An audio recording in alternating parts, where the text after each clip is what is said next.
Good morning. Welcome to the Opie and Anthony show. It's on the road. Where everyone's sniffling. What's the matter? I don't know. Stunt Brain has this weird, deep voice going on. I'm like, if you're sick, go home. He's like, no, I feel all right. Go home. I hate the people that come in here when they're sick. Sometimes we have to because we have no choice. But the behind-the-scenes guys, Kenny's sneezing in the corner over there. There's some sniffles in the air. Well, now he's not there. I'm not seeing it. I just go through a whole ritual of like, should I blow my nose in the morning? Should I just leave and, wait? And then it gets so annoying. You do that thing where you're like, and you feel something moving up and down in your nostril, and it gets too annoying. So you're like, now I got to blow my nose. And it's a big project. Blowing my nose is a big project because I got to be in front of a mirror. I can't just blow my nose. Why? Because I won't be sure if everything is out of the way, like and clear. I don't want to be the guy that walks around and like, hey, how you doing? You got big snot in your nose. So I got to be there, and then I got to take the tissue and make a twisty, and then give a little auger action in there, and get everything off of the sides. I like leaving with a completely clean nose. You don't have a good blow. No, I do. If you have a good blow, you just know it's clear. Dude, sometimes it's like bubble gum. It sticks to the side. You gotta ream out. You gotta ream it. People hate us. They're waking up to this. Morning. You ever get the whole side of the nose is like a coat of paint? Yeah. And then you give it a good blow and you look. You always have to look to see. Never look. You gotta look. I look at. What's wrong with you? That's why I got to be by a mirror. I look in my nose to make sure nothing's there. No. I never look in the tissue because I don't want to see it. You got to look to see what you accomplished. And then when you see that coat of paint, like just perfectly in the tissue, you're like, all right, I got a good blow. Got a good blow in. Looks like a cornflake sometimes in the tissue. Yeah. All right, look. To me, any type of mucus is worse. I know, Anthony. It's the second worst. Where does that come from? Bodily fluid or bodily thing. You were shy when your you-know-what popped out and the babysitter saw it. Well, yeah, but that had nothing to do with snot. You flush as you go to the bathroom. You don't wait till you're done. I courtesy flush in public bathrooms. Also, I hate making sound effects. Mm-hmm. So, you use the flush to kind of cover up the sound effect. As I get older, I don't care about the sound as much. Well, something. As people get older, they don't care about anything, apparently. I'm like, you know what? They don't care about the way they're dressed. They don't care about ear or eye hair, brow hair, nose hair. Oh, no, I care about people all that just stuff. give up. No, I'm just saying, as people get older, they just give up. Sure, on everything. But, I mean, if the sounds are pretty impressive, then I'll just have to sit in the stall and wait for everybody to leave the bathroom. There's a certain... Because I don't want to be seen then. But if it's a little, whatever, then I just walk out. I've been in public bathrooms where there's sound. Oh, have you? Yeah. I give a little tap with my foot, and then I put my foot under the stall and hit a cop's foot with it and hope for the best. And then pull out all the PVA cards and hope that... Yeah. But there's your standard sounds of bodily functions. Mm-hmm. But then there's the people that have to go like, huh? Oh, I hate that. Huh? Oh. That is the worst. But I don't want to hear the pleasure you're deriving from this. You shouldn't have pleasure from that. Some people say they have a little pleasure from that. It's fine to have a little pleasure, like, all right, at least that's out of here. Yeah. At least that's done, ski. Yeah. But in a public bath, you can moan to your heart's content at home, whatever you want to do. Public bathrooms. Have a little pride. You really should try to stay a bit quiet. Getting back to the nose thing, though. Yeah. You ever have a whistler? Yeah, whistlers suck. You ever wake up in the middle of the night because you have a whistler? Yeah, and then you're like... something's keeping you awake, and you're like, what the... Yeah, what is that? And then you gotta blow your nose. The nice whistler, yeah. And once you do anything when you wake up in the middle of the night, you just screwed yourself. If you wake up, all I want to do is move one open eye to the clock and see what time it is and then shut it. Mm-hmm. The second you move a finger or something, you're up. Your body's like, all right, up time. Yeah. So to get up and actually blow your nose, which, gets your blood pressure up in your brain. Now your brain's being fed by more blood and more thoughts are coming out. Yeah. Oh, enough. It is annoying. Slept till 5:30 in the afternoon. Oh, I thought you were going to say 5:30 this morning. No, that would have been a hell of a... Would I transport myself here? You would think after 4 years of doing morning radio, you'd have it sort of figured out. I know you never totally get used to this, but... Vacation screwed me. But you got to know if you sleep till 5:30 in the afternoon, that's going to not help you on the other side. Yeah, but you know what? It's so good at the time. I was going to sleep. When I was going to sleep, I was going,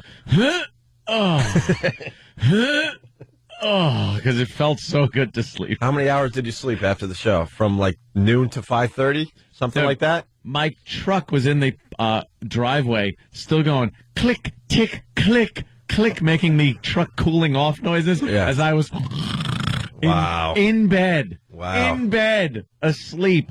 I looked at the clock and went, I'm exactly 12 hours. I'm in bed exactly 12 hours after I went to bed the night before, and I'm back in bed. And then I slept. I woke up. I look at the clock. It was like 5:30. I just went. That was my sleep. And then I took a nap. Me and Travis were talking about this. My naps have turned into my sleep, and my sleep is now my nap. I nap before the show, but I sleep after the show. Does that work out for you? No, nothing works. I hate going to bed at 9:30. Terrible. I go to bed at 9:30. I try. I go to bed, but I don't go to sleep. I find myself last night, I got one eye open. I'm watching Survivor Man in the snow making something out of pieces of a plane. Yeah. And I'm like, why am I up? The hell am I doing awake? I roll over and out loud I just go to sleep. No! We got lots to do today, man. Lots. You see the front page of the paper today? This divorce story? This is a biggie. We want to go rah-rah for this guy, but then we see who his lawyer is, and now we're in a quandary. I'm not. A bit of a quandary. Screw him. Screw the guy? Screw the guy. Make him give her his kidney. But you got to support the guy every time in divorce cases. Sorry, ladies, but, the guys get screwed out there. We all know that by now. And I know a few women will go, well, no, not in my case. I had to pay. I was the one that ended up, all right, Miss 1 in a million. No Shut kidding. it. We do get a couple. We'll acknowledge that. But then the phones are just like lit for over an hour with guys just getting screwed left and right in these divorce cases. And the reason the girl walks away getting taken in a divorce is because you married a bum. You married a bum. You know what we're going to do? Because we don't want to rush through this story. When we get back, we're going to tell you what this man wants back from his wife in the divorce case. This is wonderful. This is a wonderful little case. Yep. And we'll talk about that in just a few minutes. We're And just who's warming up here. representing him? Well, that's where the problem comes in, right? Yeah. And the phone number, 877-212-O&A. Just getting started. Opie and Anthony. Let's get right back into this. Opie and Anthony. People's Choice Awards were on last night. It's really tough to watch those award shows, right? There was a time they were kind of cool, no? They were giant, man. Award shows were, because there were only a couple of them. Yeah. And then it got to the point where every week there was another stupid award show. And now I think there's been a backlash where people just don't care anymore. And then MTV did a good job with their award shows because they were kind of mocking award shows as they were giving out awards. And then MTV started taking themselves very serious with their music awards and their movie awards. We have to put this on delay because last year somebody said a bad word.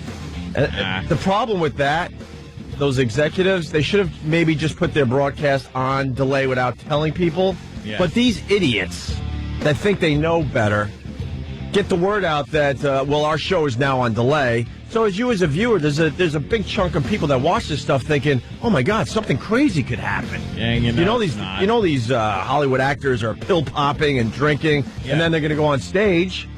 I could see something cool. Yeah. But you realize no, because there's a delay and nothing's going to happen, and it's very safe. Safe.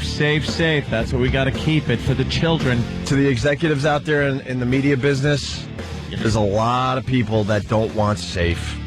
Yeah. It's just a fact. Safe isn't fun. But I'm looking at the winners from last night, and someone's got to speak up about this Dark Knight movie. We kind of have on this show. The Dark Knight was a good movie. What are you talking about? It was a good movie. It wasn't a great movie. Heath Ledger was amazing. Yeah, I thought he was And should really get something for that.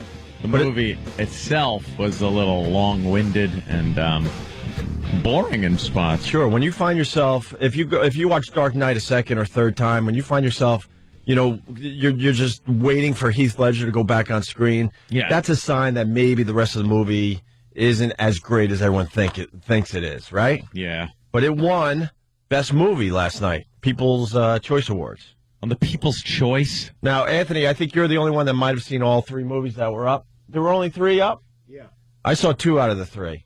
It was The Dark Knight, Saw it. Indiana Jones, Saw it. and Iron Man.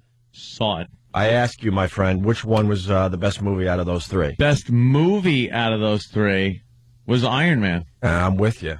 But I didn't see Indiana Jones, so it's not too, Indiana Jones was it paled in comparison with the other ones. Yeah. Times change, things are different. You can't pull a sequel out of your crack that many years later and have it actually be relevant to the other movies. So it kind of, I didn't like it.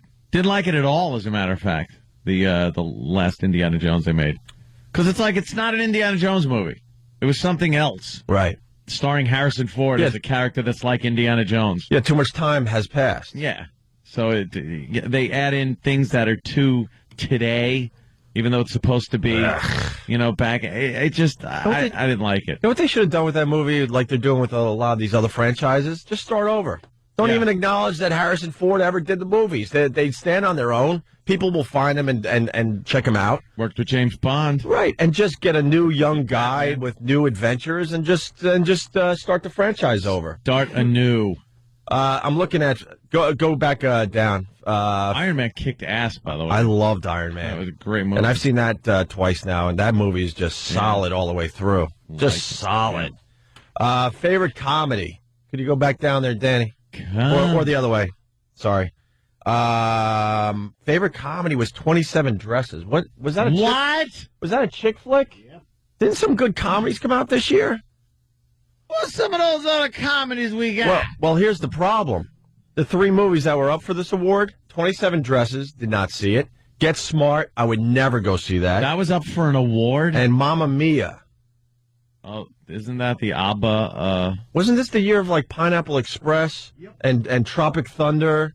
Yep. And what other big movie came out that in the comedy category? Tropic Thunder was hilarious. Now I didn't see 27 Dresses, Get Smart, or Mamma Mia, but safe to say I would not enjoy those movies. That's a throwaway, dumb movie. Tropic Thunder was at least original. Yeah. I mean, very original. I watched Tropic Thunder, and I thought it was overrated. I thought it was okay. But it was funny. It was funny. It was okay. They took some chances, which was good. I thought it was more than okay. But I didn't find it like... That Tom Cruise, man, was hilarious. Yeah, that was funny. His character was really funny. The movie, though, I don't know. Yeah. I wasn't feeling like, wow, this is really... I didn't feel like I was watching a, classic comedy that's going to be around for a while. Uh-huh. Yeah.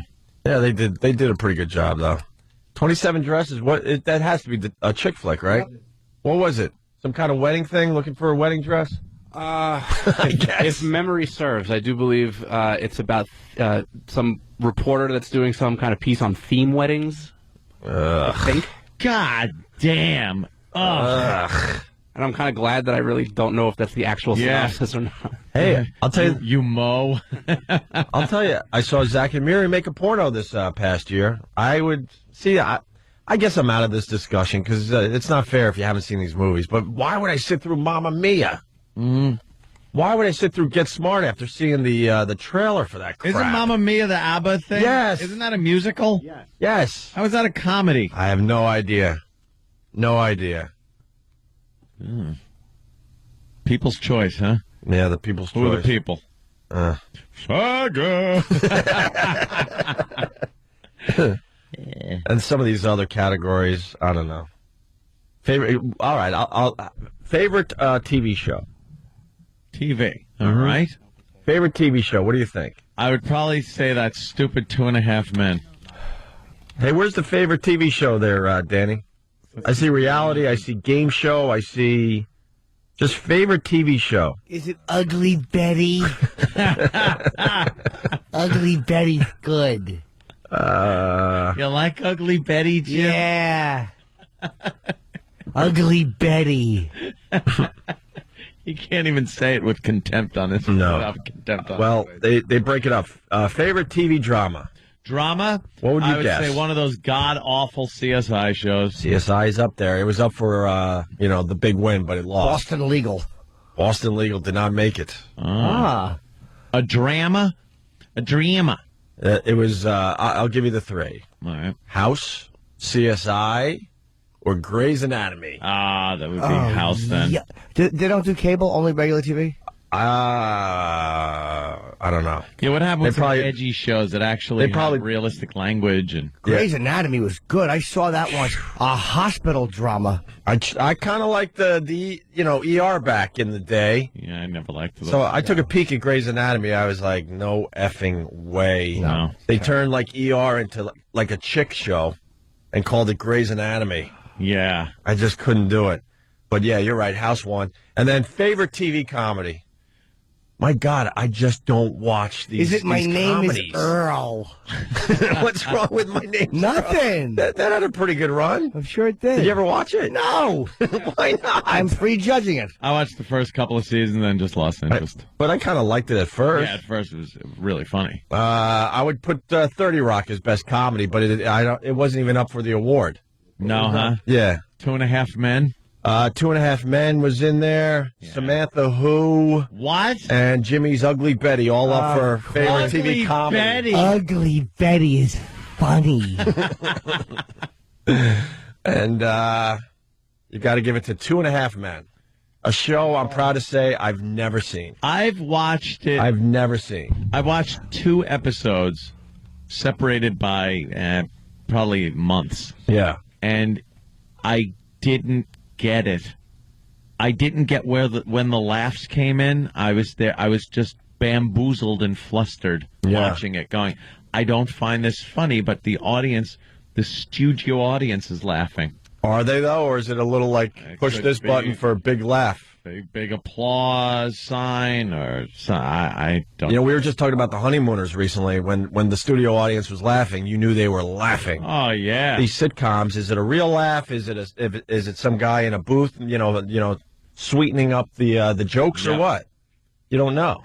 Actually, you kind of know because it sounds like it's fake laughter. There's nothing really, really edgy out there and original and just Right. something that makes you go, wow, I'm watching something here like classic, something that's going to be around for a while. Congrats to our old friend Jay Moore.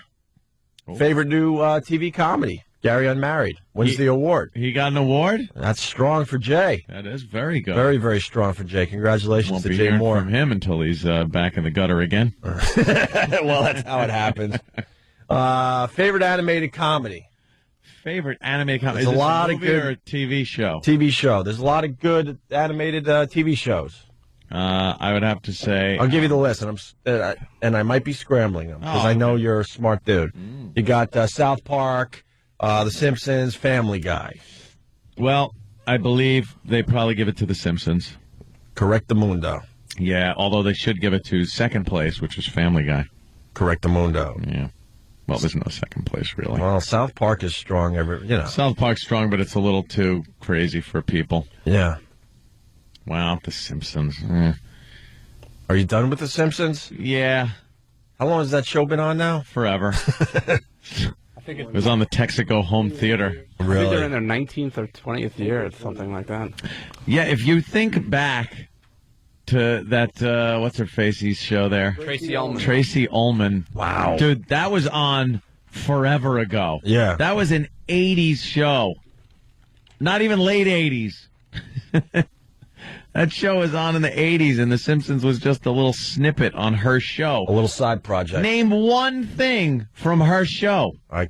Except for The Simpsons. You can't. Right. She did, she was a different lady in every sketch.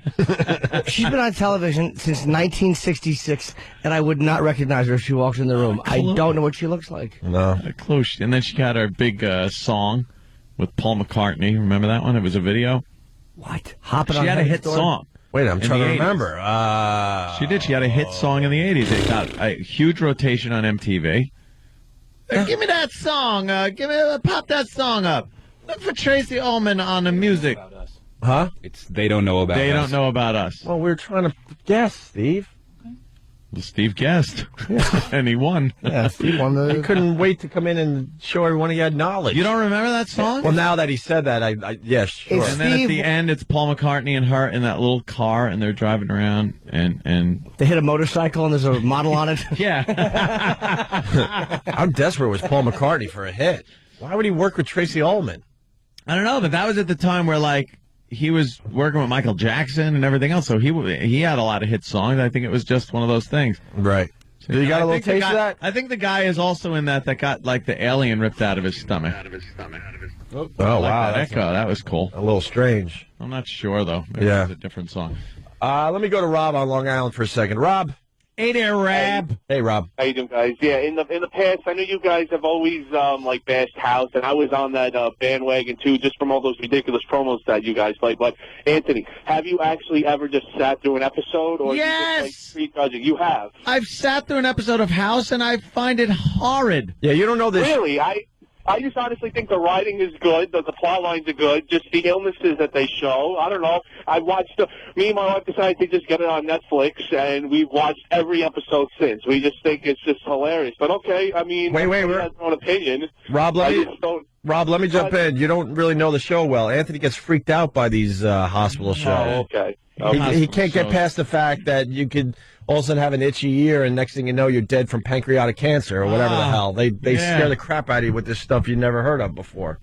Well, you can't. Don't say I don't know the show well enough. I've been listening since 2000. I didn't say that. No, I know you know the Okay. show, but it was just a way of explaining where No, of Anthony course, stands I with know this. House is so wild. Wouldn't House have had his medical license revoked in episode 1? The Well, guy. I mean, come on. You got to suspend that stuff. Do ya? You just got to go with it a little. Oh yeah, of course. You know. Everyone's once- bleeding from a private area on that show. He once almost lost his license from stealing a dead guy's Vicodin because he was jonesing because he was.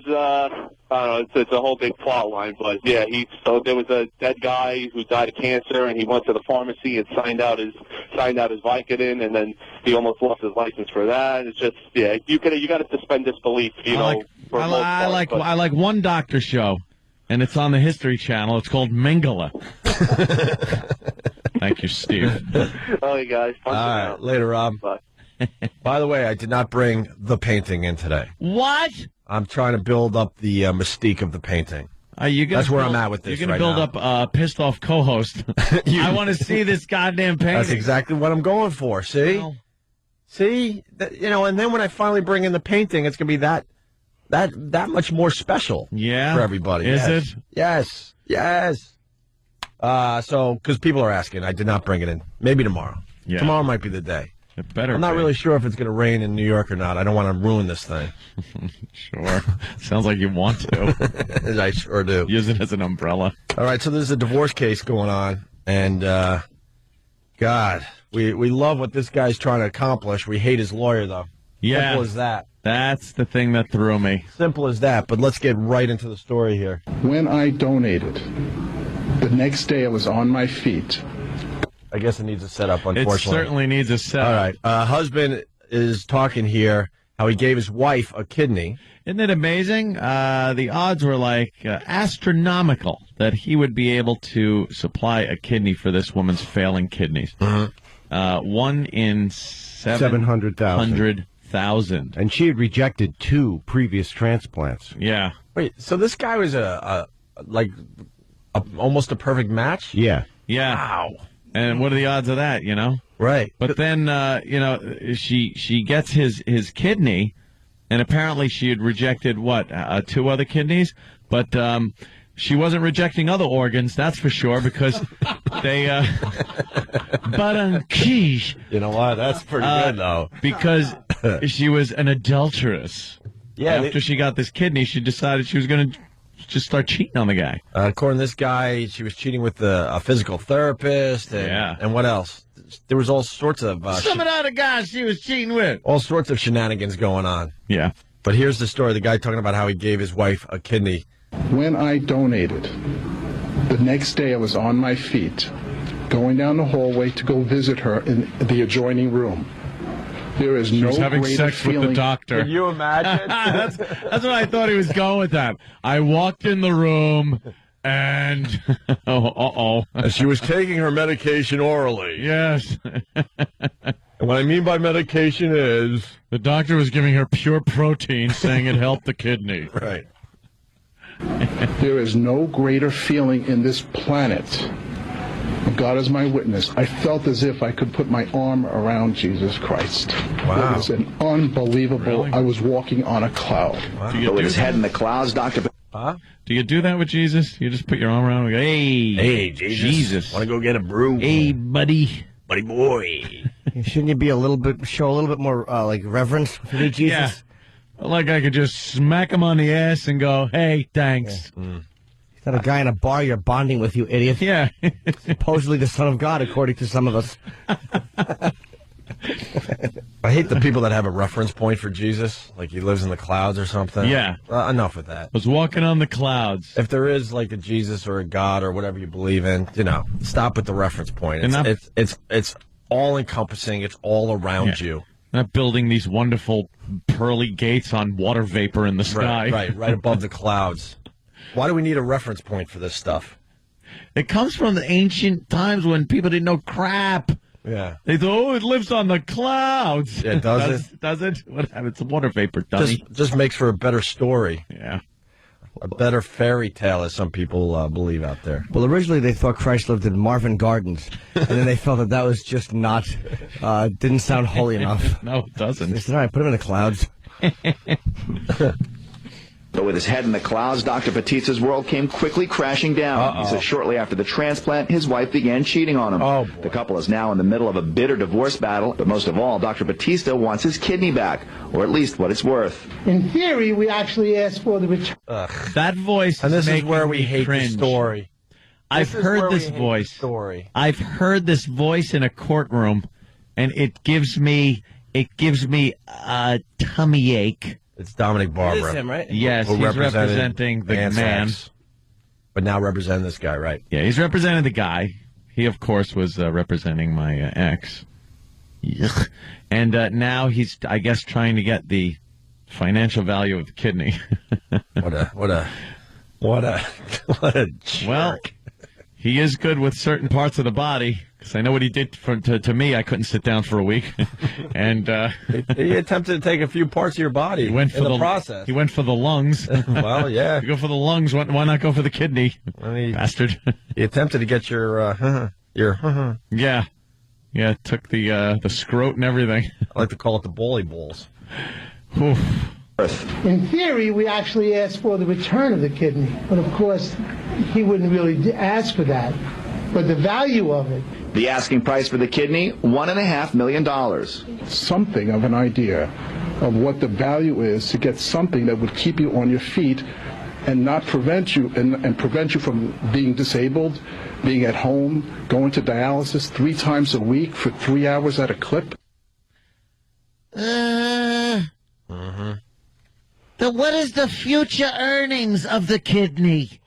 There's a potential future earnings for a kidney. But with his head in the clouds, Dr. Batista's world came quickly Yeah, okay. I was making sure that we play that. Yeah. So that's a wonderful story today, huh? Yeah, wow. Boy, that is a kick in the ass, though, for the guy. It's not an easy choice to be like, if your wife needs a kidney, I always wonder that, wife or brother or someone close to you needs a kidney and you're a match. It's like, oh, God, I got to be a match. Now you got to make that decision. Are you going to be give the kidney guy? There's no decision to be made. I mean, what? You have to do it. Do you? Yes. There are other people out there. What about some guy you give a kidney and then you find out the next day some stupid teen wrecked his car, chopped his head off in the wreck, and he's a perfect match. But you're going to sit there and let your loved one sit in the hospital waiting for that moment, hopefully, to happen? Right till the bitter end, maybe. I mean, I would give it in a second. I wouldn't be happy about it. I'd be like, "Ugh, this is scary," and something I wasn't looking forward to doing. But I think you just got to step up and do it right away. I'd be like, I don't think I'm a match. You would be really freaked out to the point you. Not a match. What would be the odds that you would actually do it? Probably wouldn't. Really? Yeah, it would depend on who it is. I guess it's one of either your sister, probably or your brother or sister. That's probably the only case where I would. Mom, getting too old, waste of a good kidney. Seriously? Yeah. She would want my kidney. She'd be go get out of here. I'm old. Screw you.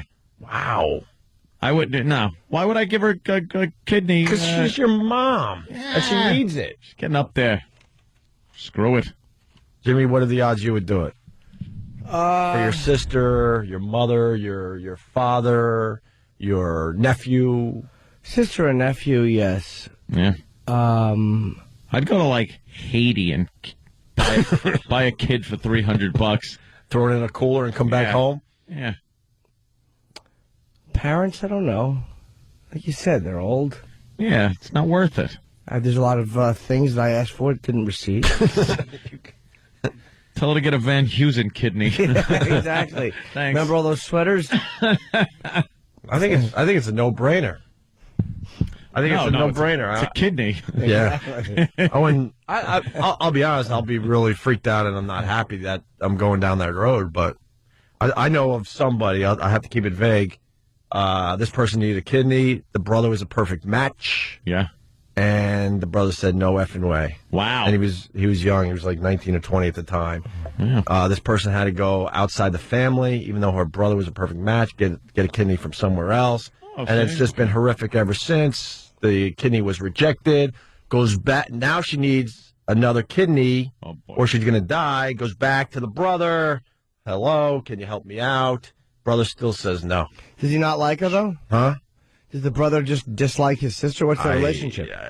It seemed like it was, a regular family for the most part. Yeah. So then the father taking out ads all over Long Island, begging and pleading, my daughter needs this, even though he knows his son is a perfect match.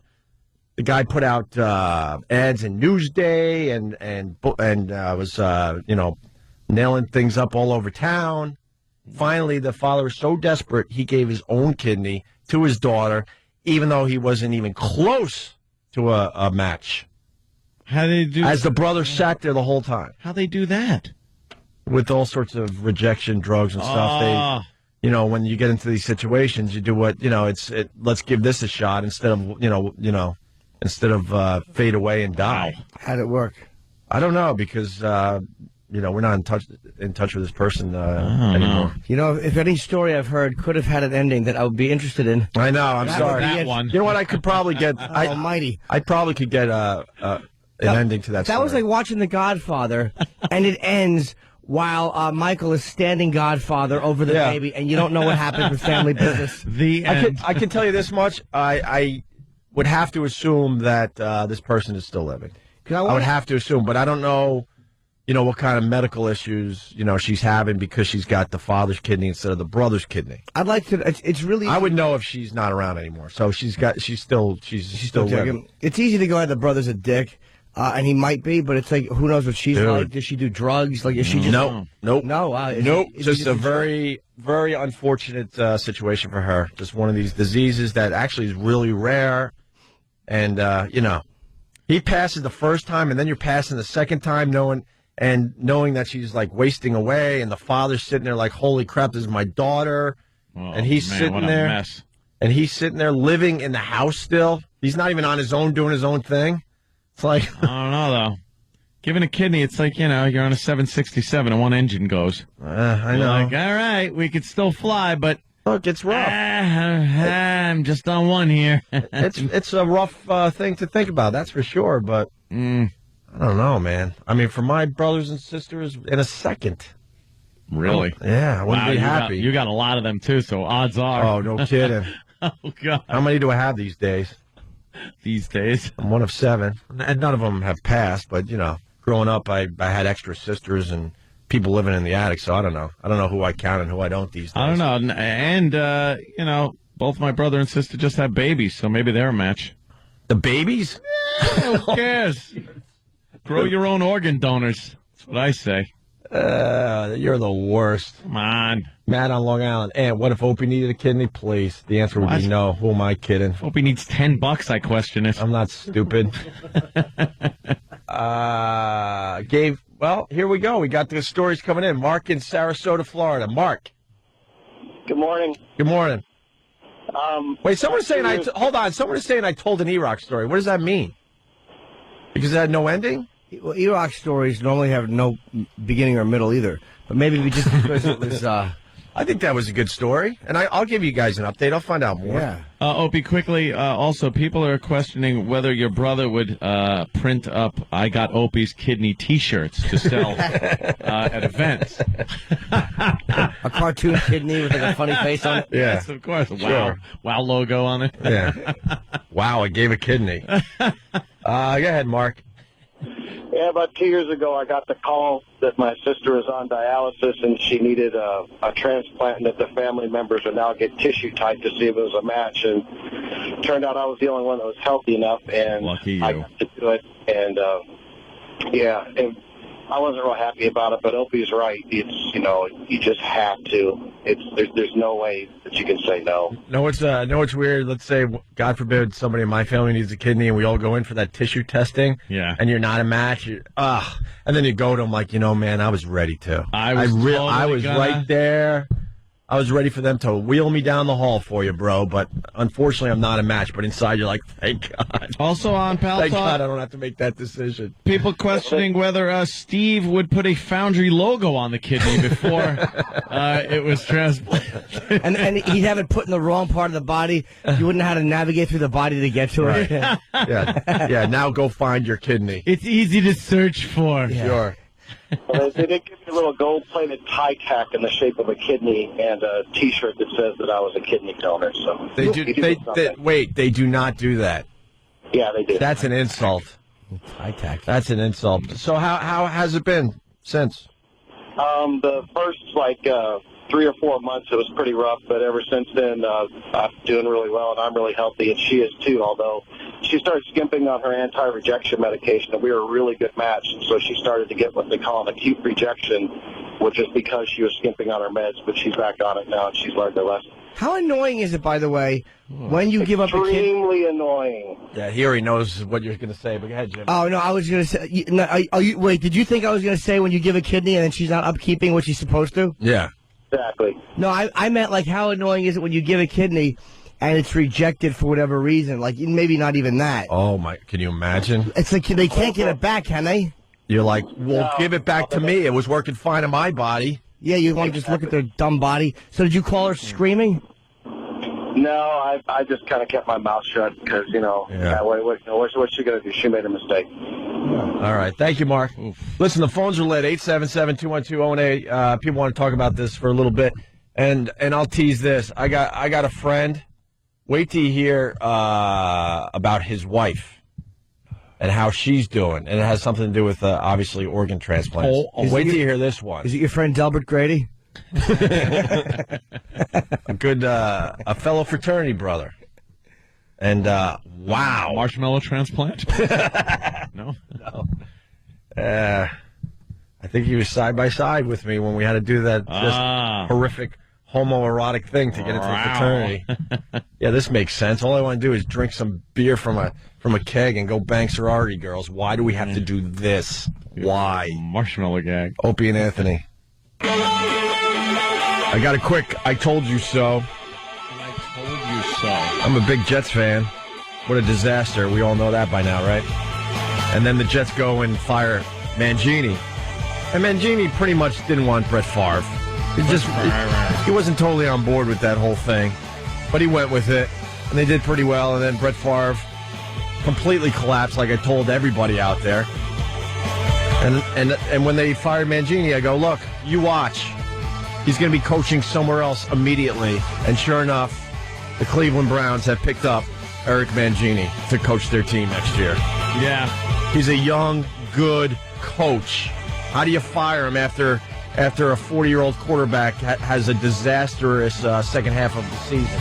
Oh, how do you do that? The heads roll. Yeah, you know what? Why don't you just hang with your people for a few years? How many years did he coach? 3, right? I think he got 3 in. He's good, though, and he's young, and, he's hungry, and now where are the Jets? They got to figure out who's going to be coaching the team, and they got to figure out who's going to be throwing the ball next year. Just the worst. You pick a team yet? Eagles, Giants? Of those two, I'd much rather see the Giants. I hate the Eagles. Really? I don't like the Giants. I hate them against most teams. Yeah. But when it comes to Washington, the Giants and Philly, it all depends local, like who's been killing the Cowboys more. But Philadelphia, I will always hate more than any of those teams. Yeah. I can't make a pick. I could care less. I don't like either team, so. Yeah, I mean, the Giants, it's like, look, I mean, I think they're better, so why not? I'd rather see them go than the dirty Eagles. I'm watching football tonight, my friends.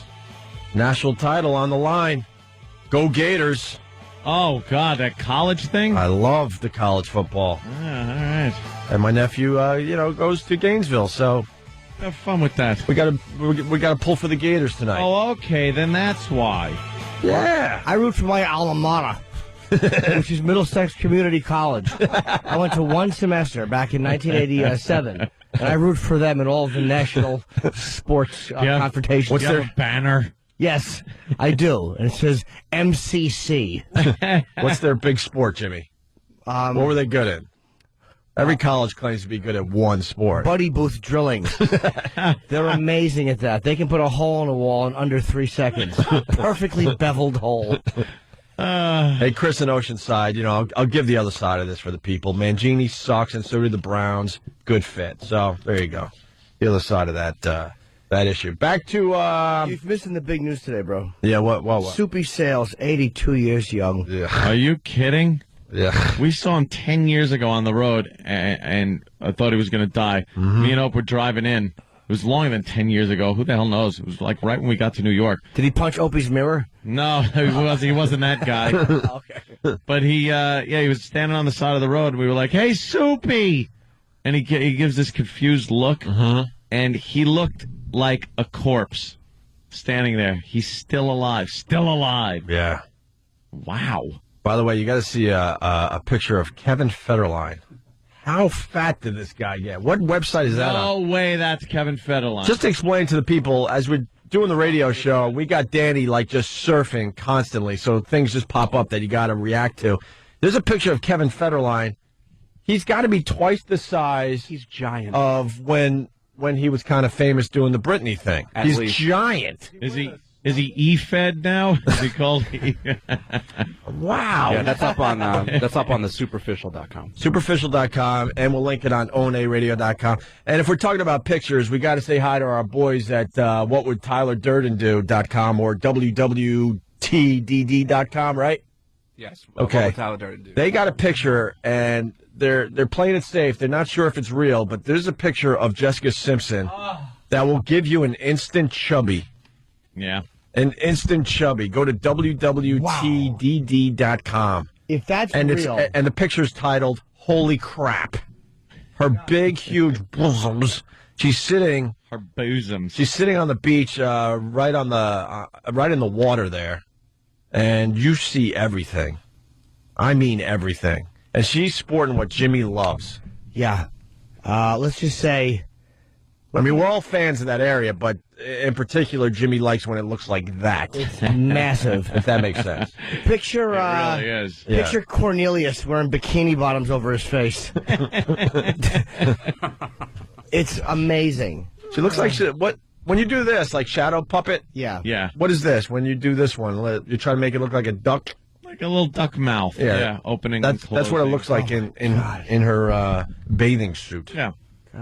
John Mayer's a lucky bastard, man. If that is what it looks like it is. Mm-hmm. Jeez. Yeah, they're not sure. They're trying to figure out if this is a real picture or not. If it is, wow. I hope not. It will just depress me and make me want to meet her. That is a That is a solid one. Oh, dude, it's fantastic. That is You can wear it as a hat. Wow, is that sexy? You might lose half your face. It'd be well worth it. All right, let's get back to the phones. We're talking about kidney transplants. Yeah. It's a big story today in New York. Some dude wants his kidney back that he gave his wife because they're going through a divorce. Because she was screwing around on him. Yeah, what a jerk she was, huh? Oh, well. Let's say hi to 13-year-old JC. I'm on the air. Hey, boys. Wait a minute. He's conducting business. He's like, I'm on the air. Yeah, who are you saying I'm on the air to? Your mom? No, to my dad because I need him to turn down the radio. Oh, okay. Yeah, you guys work together, huh? My bad. Yeah. So what do you got, JC? I'm wondering, Aunt, would you give me a kidney? Oh, that's a good question. Oh. Why would I give you? Well, it's because he's young and, like, sacrifice for the little youngster. No. You'll be dying soon of your alcoholism. As long as you don't need my liver, right? JC rules. By the way, JC, for now on, I don't care when your birthday is, you're going to always be 13-year-old JC. All right, works for me. All right, man. Have fun at school See you today. later. What's the big plan today? Oh, we have this stupid Indian dude who has elephants paint these paintings that look like abstract fat woman pictures. They look just horrible. Doing a speech about how it inspired him in the inside. So I'll be studying. I'll be studying for my math test during that. Yeah. See, he knows what's important. Wait till I show you the painting I got there, JC. It might inspire you. Looks like it came out of the other end of the elephant. Ah. All right, man. Have fun at school. Say hi to Dad. All right. See you later, guys. All right, man. Let's say hi to Randy in Ohio. If I have to deal with one more of the, sorry, Randy, 2 seconds. If I have to deal with one more of them, though, if that kid comes up to me in years to come, you know who I am? Mm-hmm. Remember me? Mm-hmm. I was 13 when I used to call the show. Oh, no, what? We got 30-year-olds that hang out at the other place. Yeah. I started listening to you guys when you were at AAF. I was 16 years old.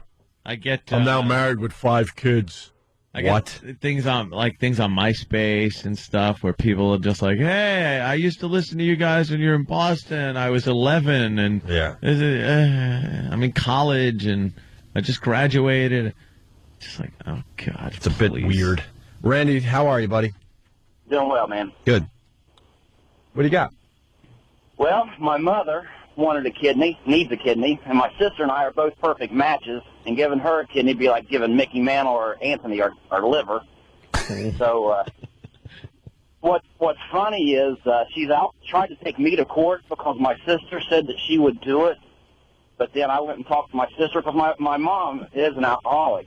But they say the alcoholism has just speeded up the process, that she's got some kind of disease.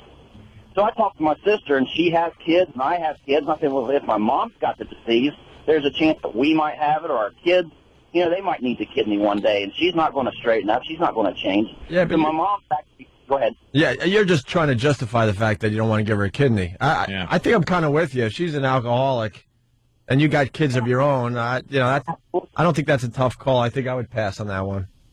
Well, she's tried to take me to court because I talked my sister out of it. Mm-hmm. And since I'm a organ donor on my driver's license, she said, well, I should be doing that anyway.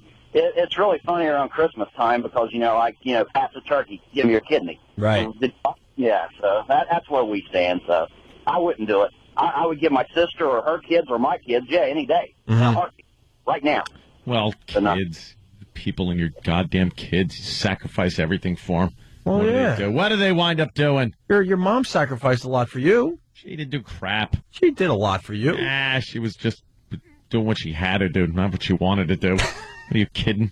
She wanted to be out partying all the time. She was. My brother was our babysitter at 7 years old, I think.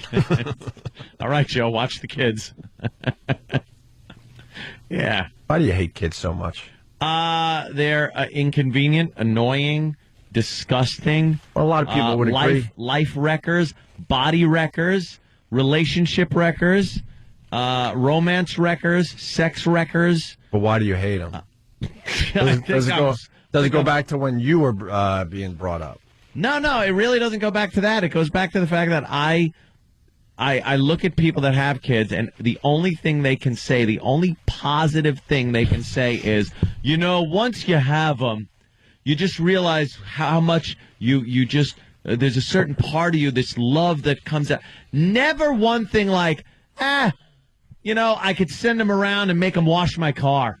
That, to me, is more viable than this new love that I found in myself for a child. There's this thing, this feeling you get that you just don't know. You get an extra pair of hands around the house once they get old enough. When they're babies, they're useless. So first you got to understand love. Do you understand love? I understand love. I gave it a shot a few times. But kids, no. Love between a guy and a girl in love is a different thing than this love between a parent and child. The love between a parent and child is this obligation. Mm-hmm. It's this obligated love that you have because you made something. Let me ask you made something. a pet. You made a pet that has an opposable thumb and a brain. Were you, now that some time has passed, were you ever in love with, like, your ex-wife or the long relationship you had with the ex-wife? Never. Never. The long relationship? Sure. Okay. But the ex-wife? No. Well, with the ex-wife, never in love. You have said on the show, so it's safe to say that you guys were close to maybe trying to have a kid. But you didn't agree. But you didn't agree with having kids. So what was going on in your head? That was during the Anthony. I'll do anything to stop the conflict phase of Anthony. And you thought that would stop the conflict? That Anthony, by the way, is long dead gone. and buried. No kidding. Dead and buried. Now it's conflict. Yeah. If I feel I need to conflict. It's the Opie and Gaza show. Yes, exactly. Don't lob any missiles at me. But that wouldn't have solved the conflict. No, it would have made it way worse. Well, that's why. Knowing you wouldn't have a kid, then there'd be some That's why I would go like, oh, and not be done. But wouldn't she figure it out later that you were faking? Oh, hell yeah. With the ex? I didn't want her pregnant. What are you kidding? You were pretending? Yeah. To try to make my a, God. I guess you could say pretending to try to make one. Make her pregnant. He was standing outside of a fire just pointing a hose yelling whoosh. Exactly. There you go. You summarized that Ain't one. gonna catch me. So then, all right. Because that was close to the end anyway. But let me go with that. So now she assumes the act is over. Yeah. But you still... Yeah. You still have to get rid of the poison. I got to get up and go to the bathroom. And then you would... I'll be right back. And then you'd... I'll go and think of someone else. Yeah. And then you would try to get the toilet pregnant. Yes. Yeah. Wow. Oh. Yeah. The trap on that toilet must have looked like the Jell-O pudding vanilla factory.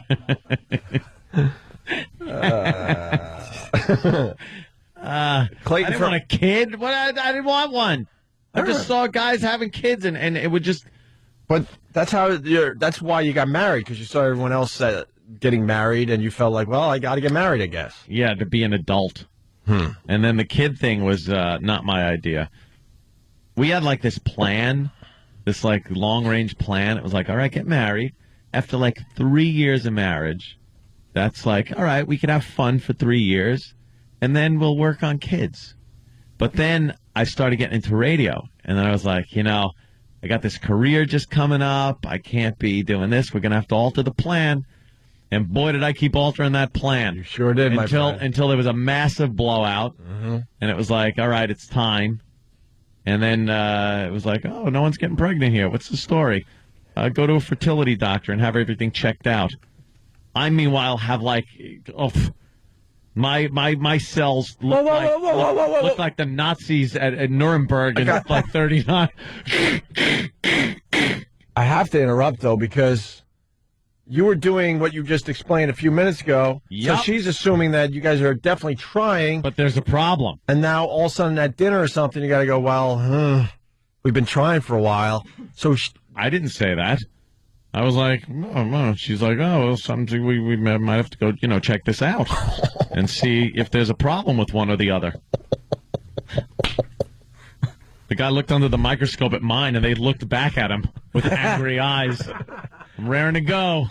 And the doctor looks at you. He looks under the microscope, sees what really is going on, looks at you and gives you a wink like, all right, I've seen this one before. Mine are all on, like, Nautilus machines. Taking steroids. They're rocking. Oh, rocking. That's right. Everything seemed to be in order, so it was just like, I don't know. They're all trying to take on Michael Phelps. They're just having swimming competitions. Yeah. And then they're like, oh, maybe you need some kind of vitamins. Really? They said. So then there was this whole vitamin thing, and did you go with the vitamins? I'll go with anything. I knew what the real story was. Yep. Sock full of tapioca. Exactly. You are classic, man. I didn't want any kids. All or these any years, conflict. I never knew. Well, I sort of knew a little of this, but I didn't realize to what extent. Yeah. Did she ever get checked out? Yeah. And they saw that she was all right? Yep. Everything should have been hunky-dory. How long did you do that for? Oh, it was quite a while. More than 6 months? Yeah, about that. And then it got to the point where it's just kind of, things were meh. Dude, she had to know, though, because, I mean, when you do that with a... Yeah, there's kind of afterwards, you kind of know that... a byproduct Thank or you. something, Yeah. But... Yes. I would just make it seem like, I don't even know how to put this, and I'm pretty good at doing this, but I would make it seem like it was inaccessible for her. I would make it seem like that should have been in her chest somewhere. like you're really not gonna find much. You give the impression that you had opened the warehouse door and just lobbed that ping pong way into the back of the warehouse. Way in the back of the warehouse. She bought that? Hey, whatever. She had to know. Why would anyone fake? She's probably in denial, too. She had to know. Come on. I don't know. Come on. Doesn't matter to me now. And you can't move, though. After you fake, what happens is you kind of have to stay put for a little while. There you go. See, Jimmy knows. Of course. Right. I faked the other way. Yeah. I didn't do nothing. What is wrong with you? All right, running down the phones because we don't have time. Clayton in Ohio, I agree with Ant, and I have a kid. And Dave from New York is the typical fell asleep next to the bean pod in Invasion of the Body Snatchers guy. Right, let's go to Dave. Hey, Dave. How are you guys? Good morning. Good morning, Dave. And I just want to comment. I mean, when I was younger, I was wild and enjoyed myself as much as anybody. I used to go out on Friday nights to clubs and not go straight to work on Monday morning. But I have two little boys of my own now. Let me tell you, it's that coming home, I drive a truck for a living, and I deal with a bunch of idiots all day in New York. And I could have the most miserable day, but when I come home and open that door, my 19-month-old comes running over to me with his arms open. It is the greatest feeling in the world. It just washes everything away. Well, it really does. Good for you. I'm very happy for you and everything, and good for you, but... Are you happy for people that have kids and they seem very happy? No, because their kids annoy me. Other people's kids annoy me, too. But when it comes to, like, your brother's kids or your sister's kids, it's a whole different thing. Oh, they're fine because they're like little babies and stuff, but they'll annoy me at some point. They'll annoy me. Yeah, but like I said, you don't have to live with them, though. Yeah. There's times that I wish that they can be annoying. There's times that I say to myself, boy, I wish I could send these kids home at the end of the day. But when it's all said and done, I look back at it, these kids actually saved my life. Because if I was still living the life that I was living, I'd be dead. Or I'd be totally think so. life. Yeah. You never know. All right. Thank you, sir. Thank you. Chris C. from Virginia. Thank you, Chris C. He writes, Michael Phelps, glad to see you've updated your sperm metaphors, Opie. Because we've talked about this over the years, and I always go with Mark Spitz. Mark Spitz. But thank you. I'm glad Chris C. is paying attention out there. You got to update these things. Or you sound like the old dude on the radio. The old dude that talks about 1970s football. Yeah. Lily. Exactly.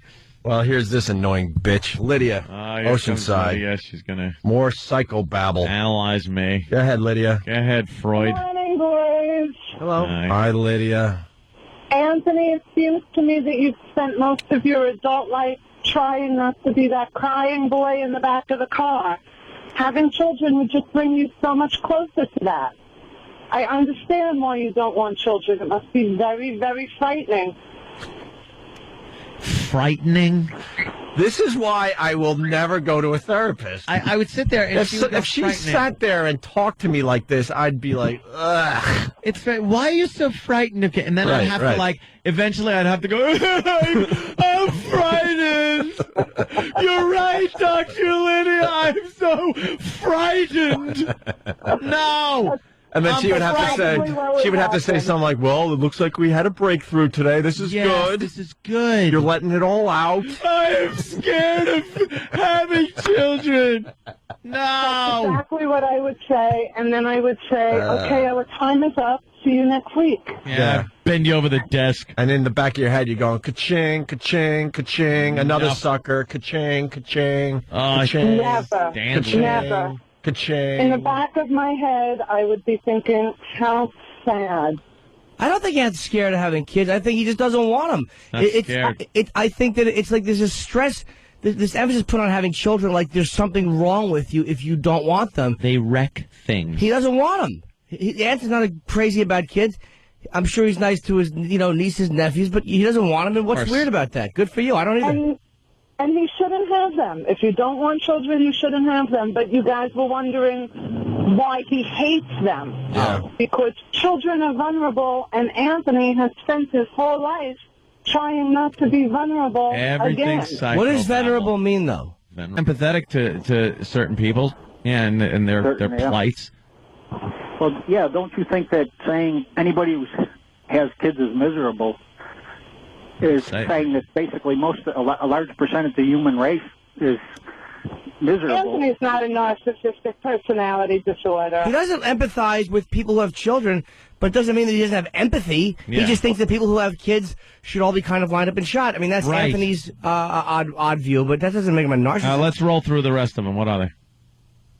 8 is often envious of others or believes others are envious of him or her. All right, I'll give you that one. Marginal. Sometimes. 8 shows, or 9, this is the final one, so I guess you've already qualified. Shows arrogant, haughty behaviors or attitudes.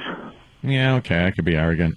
Wow. All right, so. That's such a vague test, though, bro, that everyone, especially with thoughts of success and all that, like everyone fantasizes about being better at what they do or making more money. But I am. Of course you are. I was only talking about you. All right, catch it out. All right, thank you, John. Trudy's right. It has to be above and beyond. Of course I'm what right. a normal person would do. I'm entitled. Above and beyond the normal fantasies of success and everything. Yeah. Right, Anthony's not a narcissistic personality disorder. He's more of a sociopath. Yeah. I see A little narcissism. All right, Lydia. Hurt little boy. We're done with you. Do not I'm send us a hurt bill. little boy. I don't disagree with Lydia. I could be a hurt little boy. Anybody in any type of show business are hurt little boys or girls. That's what we all are. That's what makes us pursue this crap.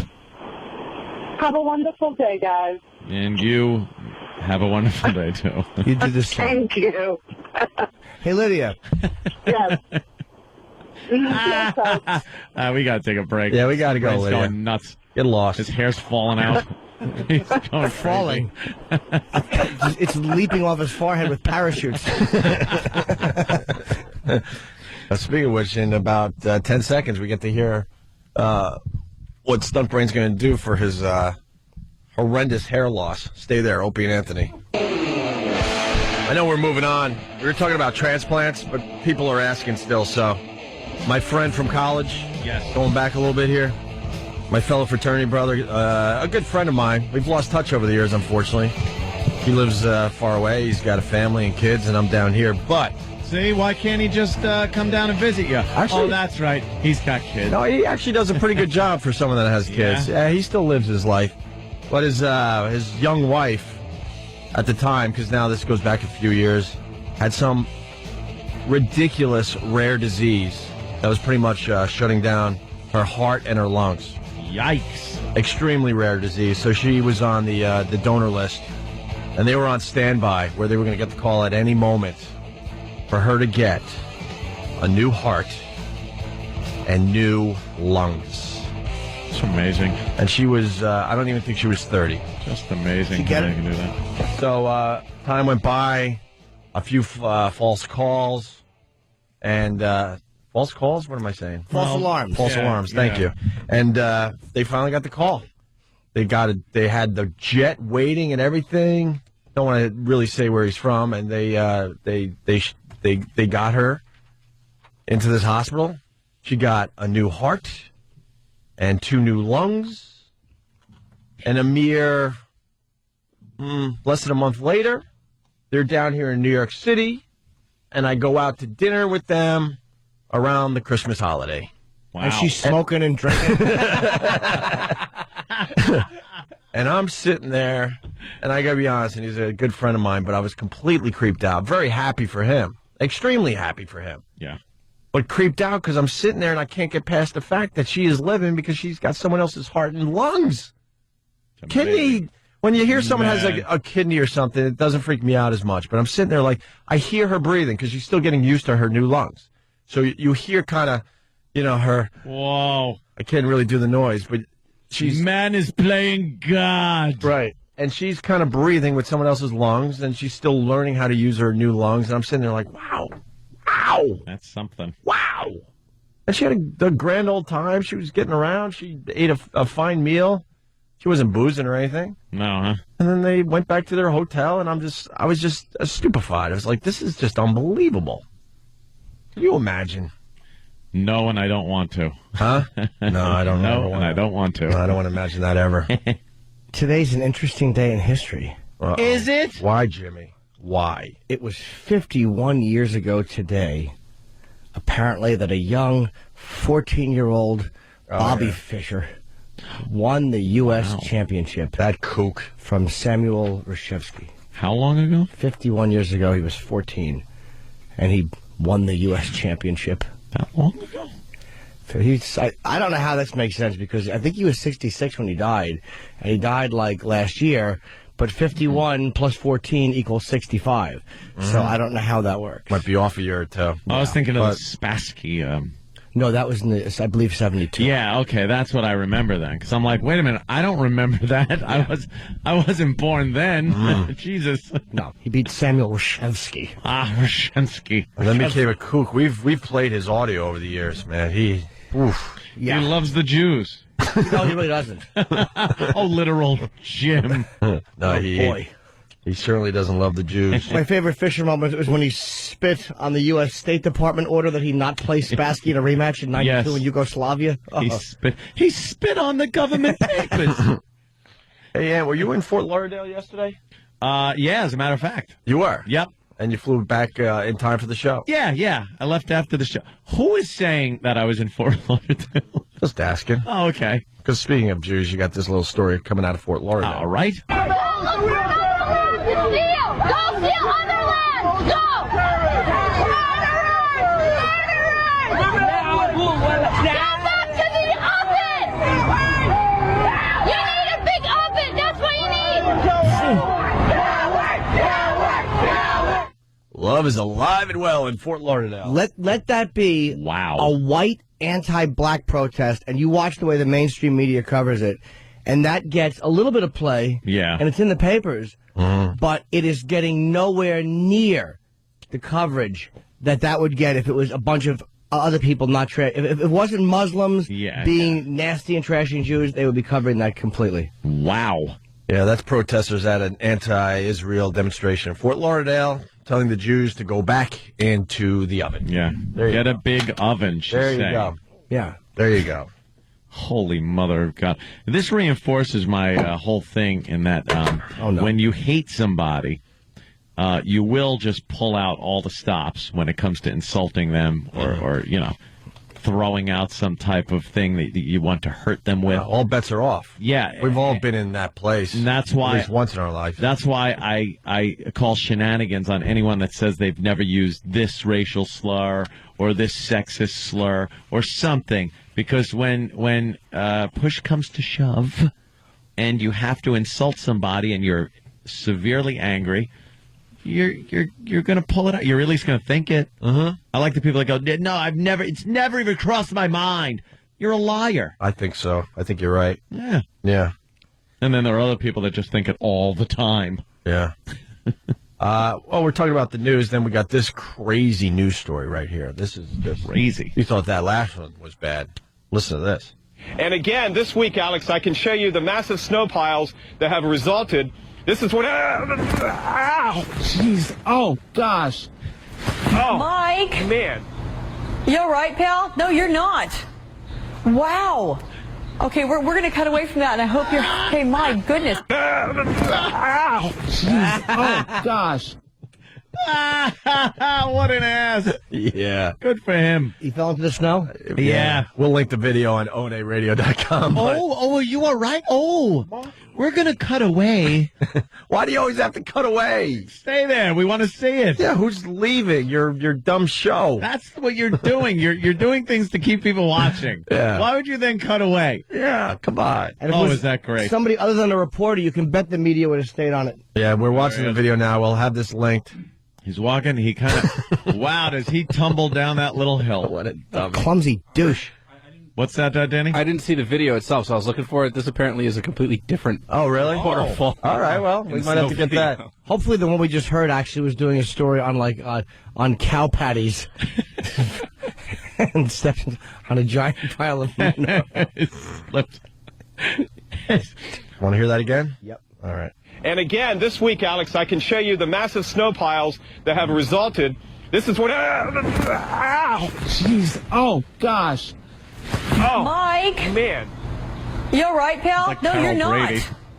Wow. Mike! Okay, we're going to cut away from that, and I You hope you're... okay? Hey, my Apparently goodness. not. You weigh 10 pounds. You sneezed and 4 teeth fell out.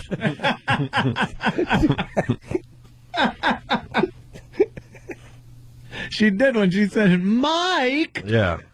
are you okay? Yeah. Where are the boys? And why are you wearing Mike Lookinlin's underpants on your face? I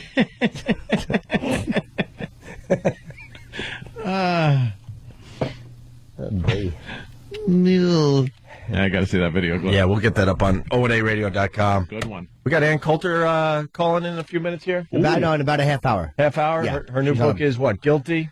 Liberal victims and their assault on America. Yeah, well, she gives the liberals a beating in every book. They hate her so much. Oh, they can't stand her. I love the fact they hate her.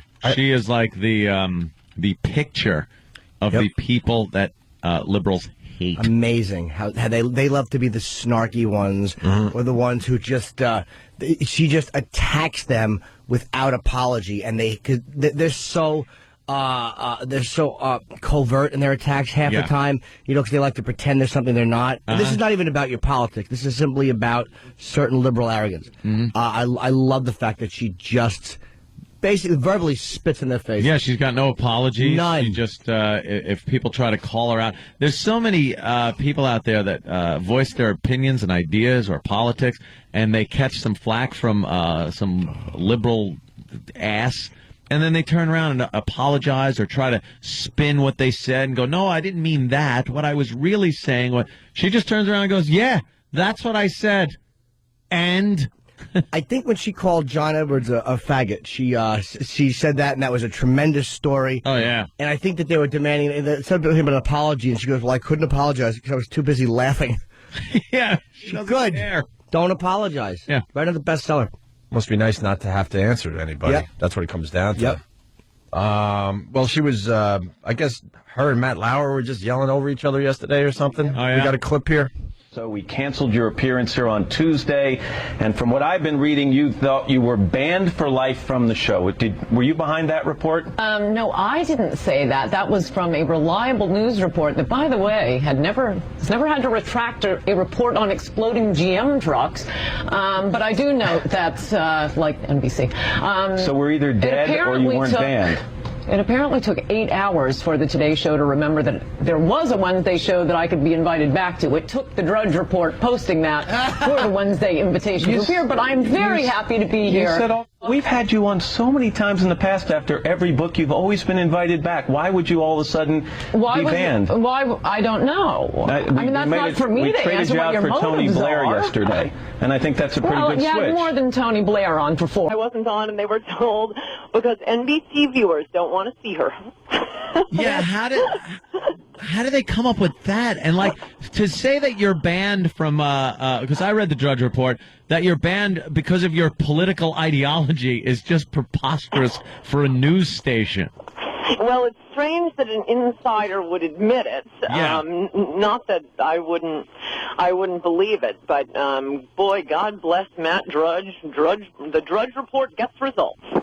Yeah, because it's embarrassing to realize that they did that. I did hear that, too, where the viewers aren't going to like that because I guess they don't like some of the things you said about the media's coverage of Obama. Well, that's what I am pointing out. They said it was because I was mean to Obama. Mean? Yeah. How about one person says one thing that is even considered mean about this guy? The media has done nothing but just treat this guy with kid gloves, walk on eggshells. Yes. Yes, well, that is actually what's in the book. It's not that I'm so mean to Obama, although I suppose there are a few lines. But it's a lot meaner to the media for their idiotic questions to him. I go through one of Wolf Blitzer's first question to all of the primary candidates in both the Republican and the Democratic primary campaigns at the crucial moment when it was heating up. And for all of the Republicans, Huckabee, Romney, I think McCain didn't do an interview with Wolf Blitzer. I couldn't find it on Nexus anyway. And Hillary, because she was often treated as sort of an honorary Republican once she was taking on the golden boy. All of them got really tough questions about the economy right out of the gate. The first question, I just quoted the first question to each one of them. And as you can see in the book, they're all questions about, gas prices are this, and the economy is here, and unemployment. If you were president right now, what would you do? And for Obambi, it was the Republicans are going to call you a high tax and spend liberal. Are you prepared for such an attack? Oof. That's your question? Well, that Wolf Blitzer really gets to the bottom of things, doesn't he? Yes. Obambi's answer, yes, I am, Wolf. Why do you think people don't see that the media just canonized this guy? They let him get away with anything. Any hint of a scandal wasn't even looked at further than scratching the surface. No, I know. And now suddenly he's not even president yet, and we're getting... Oh, he's not? You never know it. I know. We're already getting the wisps of the scandal-plagued, political world he came out of. Yeah, all of his cronies. Yeah, maybe, instead of parachuting reporters into Wasilla, Alaska, if they had sent one to Chicago, some of this would have come out before the election. Yeah.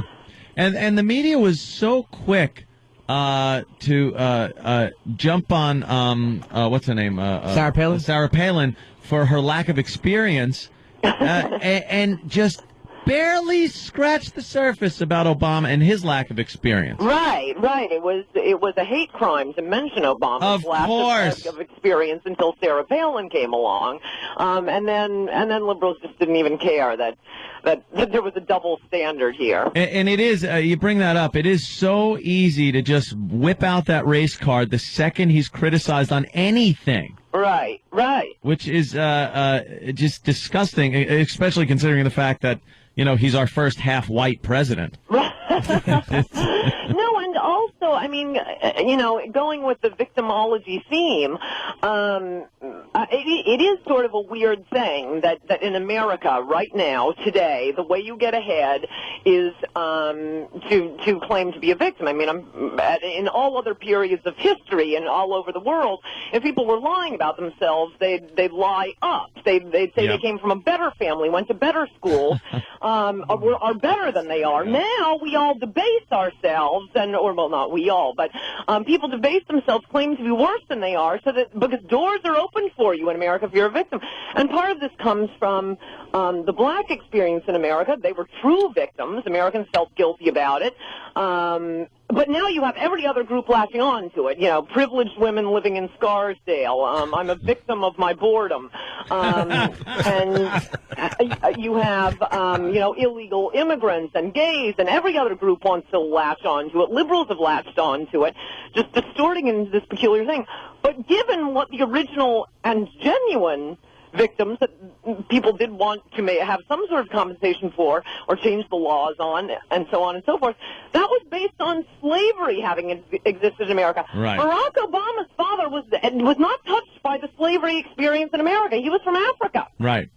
But still, Obama he's entitled by the victim status of being a African. Well, because it's the whole culture of this country that he was raised in that victimized him, even though his father wasn't. His father was born in Africa, it's a ridiculous argument. Right. There is no racism in America anymore. Please, can we move on? I go through all of the hoax race crimes in Chapter 1, everyone wanting to be a victim. And the only surprise if a noose showed up on a college campus today would be if an actual racist put it there. It is amazing, too, how the media covers hate crimes in this country. You will always see emblazoned on a front page a dopey white guy that decided he was going to beat the crap out of a black guy. The stories on the Daily News or the Post cover for days on end about that. Yet on page 17 somewhere buried will be how maybe 3 or 4 black guys decided to take a couple that was out having a night, a white couple, and beat the crap and rob them. And that's just, a robbery. Right. There's a very distinct victim narrative, and if you don't fit into it, you won't get the news coverage. Yeah. There's a certain elitism, it seems like, in the media where they almost think that blacks are incapable, or any minority group is incapable of committing certain thought like hate crimes. They're reacting violently. That's what they do. When white people do it, they say there must be a different motive. It must be hatred. It's a real elitism, a real subtle elitism in the media. And I love the fact that they hate you so much. Yeah. There's a visceral reaction to you from them. It's like, I don't know what it is. It's maybe because you're so unapologetic and you don't hide the fact that you're attacking them. Yes, I've been commenting that maybe I'll reconsider this hobby of mine of writing books attacking people I then expect to interview me. It is a unique stance, though, because you could get a staunch Republican, conservative, whatever, that'll speak their mind, say something, and then the first liberal that pops out of the woodwork and demands an apology, the person will turn around and say, well, I meant this. Right. I didn't mean this. And you just come out and go, yeah, I said that. So? Wasn't it funny? Yeah. You're going to laugh at that one? And it's so refreshing because there are not many people that do that. Everybody's so on the defensive now. They don't want to be called racist, sexist, homophobic, whatever. And many of the times, it's not that. You can't comment on someone's fault, and I'll bring up Obama again. You can't comment on his faults, his inexperience, his mistakes, anything without being labeled, well, you're a racist. Right. No, that's right. He who is offended first wins. That's the game in America. Register operatic, rage at some perceived slight, and then everything has to go your way. Everyone else has to stop talking. This is why you have this weird phenomenon of everyone playing victim.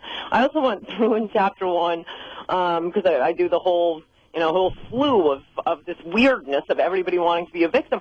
In the publishing industry, we have all these hoax memoirs of people claiming to have been victims of things they are not victims of at all. Oh, the Holocaust one. We got a couple of Holocaust hoax, but written by Gentiles who were safely ensconced, far away from Nazis. We got the Jewish gal from the Valley who was claiming she was raised in a foster home by a black single mother in South Central L.A. and was running drugs for the Crips. Writes a memoir about it, and then her sister sees her picture in the New York Times Review and calls into the publisher and says, my sister grew up in a nice town in the Valley, went to private schools, our parents are still married. Oh, yeah. Yeah, it's people that you're absolutely right about. This victimization is a way to get ahead now. It's this, people put you up on this pedestal like, oh, poor you, and just can't give you enough. Right, and it works in America. I mean, it says a nice thing about America, I think, and Americans, why it works. At the end, I go through how America is the most charitable nation in the history of the world. Yeah. Americans love disasters. They love to start, helping, and raising money and making sandwiches and donating blood. They give them a good tsunami, and Americans, they're almost, gleeful for a disaster, so they can jump in and help. But they're not used to, liberals are taking advantage of this kindness and charitable instinct of Americans by constantly claiming to be victims when they are. It is amazing that for a country that is supposedly built on the fact that you attain wealth and success in this country, and that was the American dream. I mean, it's called the American dream. And now you're so penalized for that and looked at like a villain if you've done that, and then now it's your responsibility to take the work and success that you have made and now dish it out to supposed victims to even things out and give the guy behind you a chance. Right. When did this happen? When did this happen? And who was the first one to spark this? Who was responsible for this mess we're in now, as far as that's concerned? Well, it seems to only apply to hardworking middle-class Americans and Republicans, because the Democrats aren't exactly poverty-stricken, and comparing their wealth with how much charity they give, which I also throw in the last chapter, is mind-boggling. It is one of those things you just sensed, you knew it had to be true, and, of course, we have the numbers. And, I mean, it usually comes up just with the two leading presidential candidates. I have a whole slew of prominent Democrats, Biden, Kerry, Teddy Kennedy, spending more on the taxes to their yachts than they do in their charitable giving. And meanwhile, Republicans are giving more than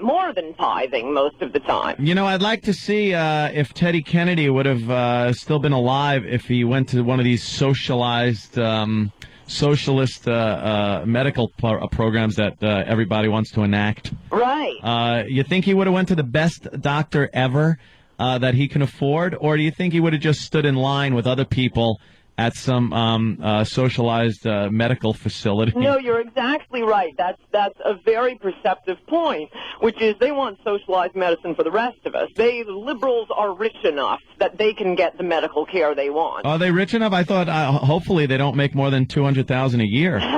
So they make so much more and have so much more. I mean, that's another point. We don't have a wealth tax in America.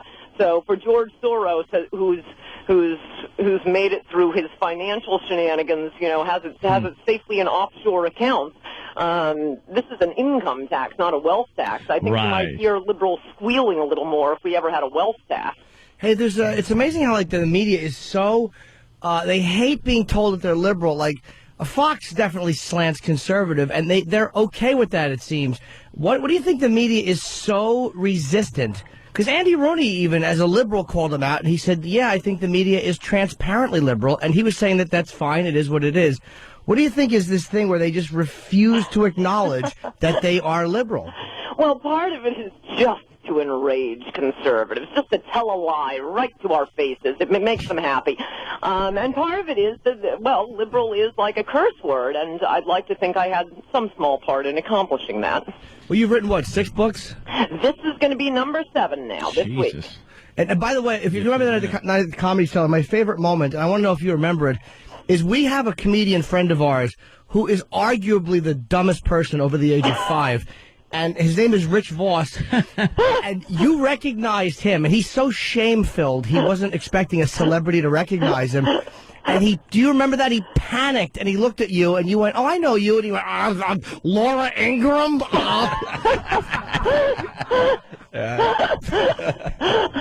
I think you said at the time, you joked back to him, you said, I've written 6 bestsellers for people to not think that we are the same person. Right, we've gone in different directions. She's radio, I'm books. Hey, Ann, have you ever tried stand-up? Oh, I'm I think it's the most terrifying thing. I really admire stand-up. No, I have not. I would be terrified. You got a lot of zingers, though. You know, it would work well on a stage. There's an audience. I guess you guys will appreciate this story. I do give a lot of speeches, a lot of college speeches, and like my books, I try to make them amusing while making my point. And one year after I spoke at CPAC, one of the Muslim students in the audience, whom I do not think was a conservative, was a little testy with me. But as I said, Muslims killed 3,000 Americans. I'm still a little testy with you guys, too. And he came up afterward as I was doing the book signing, and he said, you are not a political commentator. You're a stand-up comedian. And I said, thank you. Thank you. Any idiot can have a political opinion. Comedy is hard. How great is it? He's trying to be insulting. Well, you're just a comedian, and he's actually making you feel elevating my status. You ever notice that the liberals, for some reason, they can't ever really get together on anything and use their power base to really make an attack and make it sound reasonable, plausible. And plausible. It worked. Like, for some reason, conservative radio has always had a place, a large audience, and liberal radio just. I guess there's so many factions of liberals that there's a lot of infighting. I think it's more that they can't take a punch. I mean, you can't grow up in America as a and turn into a conservative without arguing it, even if it's just in your head or with the TV or with the magazines, every day. And conservatives like to argue with one another. That has always struck me as the real difference between Fox News and MSNBC and CNN. That Fox is a debate station. I mean, who's the equivalent on MSNBC of liberal Geraldo Rivera, liberal Shep Smith, liberal Greta Van Susteren, liberal Chris Wallace? And we'll see what happens when Combs goes. But Hannity & Combs, the second highest rated cable show, that is a debate show where they invite liberals on. And I just think it's more interesting to watch a debate, whereas liberals want to censor opposing viewpoints, as with the Fairness Doctrine, as with my lifetime ban from NBC that was rescinded after 8 hours. That's a great point, though, that a lot of times conservatives do like to just duke it out and get out there and discuss the points, and the liberals seem to want to just squash the opposing viewpoint instead of arguing it. Or have other soft liberals or other like-minded liberals on just to both kind of agree with each other. And you raised a great point about that sickening Fairness Doctrine, which the bottom line is ratings drive radio. And look, whether people like Rush Limbaugh or Hannity or they hate them, they get big ratings, so they get big contracts. For some reason, liberal talk has not taken off across the country. And so instead of going, look, for whatever reason, there's something in liberals that annoys people to listen to every day, they go, we have to have a Fairness Doctrine. But yet they don't seem to want that for the editorials in the Times. They don't seem to... Right, or for the movie industry. Yeah. That's why I love the title of the Fairness Doctrine. It's so Orwellian. Yeah, I mean, and it's just the only place they want to do it is in talk radio because the conservatives have dominated completely. Right. The original theory of it was when there were not as many radio stations and there were more newspapers, that there weren't enough radio stations that we'd have to make sure that all opinions were being heard. Well, now it's exactly the reverse. But radio is infinite, whereas there are very few newspapers. There are a limited number of broadcast networks. There are a limited number of Hollywood studios. But the one most competitive industry in the universe, that's the one we need the government to step in and mandate fairness. Hey, we have to take a break in, but the book is Guilty, Liberal Victims and Their Assault on America. They're talking, one thing I want to ask you, too, they're saying that, because you talk about how single motherhood or single mothers, are they oversimplifying what you said because they're going, she attacks single mothers? Or is it more of just an attack on the fact that families that are broken up are a big cause of kids not being raised right? Oh, yes, the latter, you got it right. And that is what I was expecting the most backlash to. But the numbers are in, the figures are overwhelming. Illegitimacy rate has gone up 300% since 1970. That has been a plan of the left, and they don't want anyone interfering with it. Yeah, don't throw those facts in there. That really boggles their mind when you do that. But they seem to they make it look like you're just attacking a single mother. It seems like they're just oversimplifying it just to try to vilify you for saying something they don't like. Yes, or worse, that I'm vilifying the children. Whereas, the point is, a beautiful example of what I'm talking about in the book, single mothers are discussed as if they're these unsung heroines, movies celebrating, magazines celebrating, a zillion books about, the pluck and hard work of the single mother. They're the biggest victimizers we have in the society, and they're victimizing their own children. Fantastic. Well, Anthony, say goodbye to your soulmate. We got to take a break. I love her. Ann, thanks so much. I'm coming back. Yeah. Great to talk to you today. All right, Ann. Definitely talk to you again. Bye-bye. Take care. Bye. All right. And Coulter, everyone. She's me with cans. Yeah, and brains. Yeah, well, those two.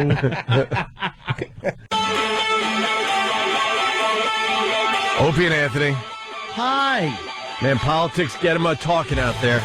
Certainly does, man. I was, as the interview was going on, I was reading Pal Talk, which is scrolling in front of me here. Yep. And just people split right down the middle. Loving it. And then other people just hating, not that we were interviewing her, but hating what she was saying and what it's about. It's like, dude, it's an opposing viewpoint of what you have. Deal with it. Don't be like, get her off. That's the biggest thing. Get her off. You know how many liberal comedians we've had sit down and just, spew their stuff out that have been in here? Not, the regulars. Yeah, I understand. But some of the other comics that come in here are very liberal-minded and... Well, I'm glad you brought that up because I swear to you, I'm going to read the instant feedback from top to bottom. Okay. For the most part, there's a couple you just get rid of because they're requesting a song or something. They don't even know what they're listening to. Bird in Philly, he's a regular. 3, 2, 1. Cue Patrice calling in to tell Ann to nail that. Josh in Jersey. This bitch is like a pro wrestler. It's all shtick. F you guys for humoring her. You know something? Let me just comment on that, too. I don't care what her motive is, to tell you the truth. What she's saying is viable for her political viewpoint. It's fine. Is she doing it to write books? Is she doing it as a career? Yes. What do you think? She's going to just do this for nothing and then go out and haul garbage? Right. No, this is her job. It's what she does. Is there some shtick to it? Yeah. But I see that as her being clever and funny in the way she delivers her politics. We did our job. We got people reacting. It continues. Porky York from Minnesota. And Coulter is one hot lady. You got one of those coming in. Someone from their cell phone saying, say something, Opie, you sound like a fool. I can't be bothered for the most part. I openly admit I can't be bothered with political discussions. I try to throw in something here and there, but, that's it's not one of my strengths or something I'm that interested in when it comes right down to it. But it's something people are very interested in out there. Especially in this election year. Someone from nowhere says, Jimmy Norton, why tell a lie? Fairness doctrine? Who wants that? No one has ever said that. No one. So you are a fat, no-neck jerk. That's not true, dude. That they were talking about the fairness doctrine. Yes. That's absolutely, you're ill-informed. They were discussing that, and I think Chuck Schumer was had brought it back up. It was mentioned, and Pelosi. It was Pelosi. Stupid Pelosi. So you're just wrong, bro. All it right. was mentioned. We keep going here. Josh from Jersey. Yeah, like Fox has pussy liberals on to be able to S all over. But they still have them on. They have them on. They have them on, and if they had a good viewpoint, they'd be able to voice it on the show. And a lot of liberals probably won't go on. Like, I know Hannity, he interviews, I hate when people hate Hannity, only because the guy, he has Jesse Jackson on, Sharpton, any of these guys, the biggest names they have, he will have on and go after them. Yeah. All right, let's continue. Ari from Bayville. Z. Lots of Z's. That's just idiotic. Go find a twofer somewhere then. She's a compelling guest. Like, how can you not like her when she's one of the very few people who is a prominent that attacks the left as brutally as she does? Yeah. Greg Brady's leftovers from Whackbag. Wait a minute. Isn't she saying she's a victim of NBC's ban? F this horseface stupid C. I'm just reading them right down the list. Yeah. Look, you can see for yourself. I'm not trying to skew this whatsoever. I'm just trying to, read them as they came in during the interview. And then the same guy, I love Jimmy, but I hate his new best friend. Let me tell you something. I like Ann Coulter. I've always kind of liked her, even when I was annoyed at her for that 9/11 comment, because again, she's unapologetic. It's amazing how she just says what she wants to say. She's funny. She's a really funny writer. And people still want to hate her. It's a visceral reaction to her. Right. I don't know why. People aren't trashing all these other pundits. Yeah, I know, right? And I got to tell you, all these people had an opinion on the interview and stuff, and unfortunately they wrote their comments. They should have called. We would have put you on with Ann Coulter to say exactly what you're writing here. And because it's not really fair to kind of read a lot of this stuff after the interview when she's long gone. And the one guy said something about the fairness doctrine. Okay, at least he offered an opinion on something she talked about. But all these other ones, she's a C, Z. How about, hey, man, she was wrong about this? Or how about, hey, her interpretation of the media treatment of Obama is wrong? They can't argue that. Mm-hmm. No one's arguing that she's really right or wrong. They just say that they don't like her. It's so stupid. Tyler from Columbus. F off, Ann. You hate Democrats. We get it. Brendan from Boston. Are we seeing the beginning of Aunt's Alter? Putting the Did name... I say that right? Kind of Aunt's. It's hard to say, I guess. That's Aunt Alter, maybe? Nah, I've sworn off media chicks. She probably dates nerdy guys in glasses. She's not going to date some shock jock in a hat. Josh from Jersey. And Anthony's so not... my follicles grow in. Sure, then she's not going to date Juan Epstein. Josh from Jersey. Way to humor this twat. That came in. Come on now. Kay from Jersey just writes, wow, so boring. Was it really? Well, Kay is sitting there. I've never seen instant feedback spin so fast in front of my eyes like a slot machine. They couldn't wait to get their comments in. Like, we're not supposed to talk to... First of all, I like her. And I don't agree with everything she said. No. I don't agree that there's no more racism in America. There's a lot of things she'll say that I don't agree with. But so what? She's saying her opinion, honestly. It's amazing how affected... People think they're supposed to hate her. She's got this reaction. Ann Coulter, she's a bitch. And I watched her in the cellar that night. Everyone that walked up to her, she was nice to.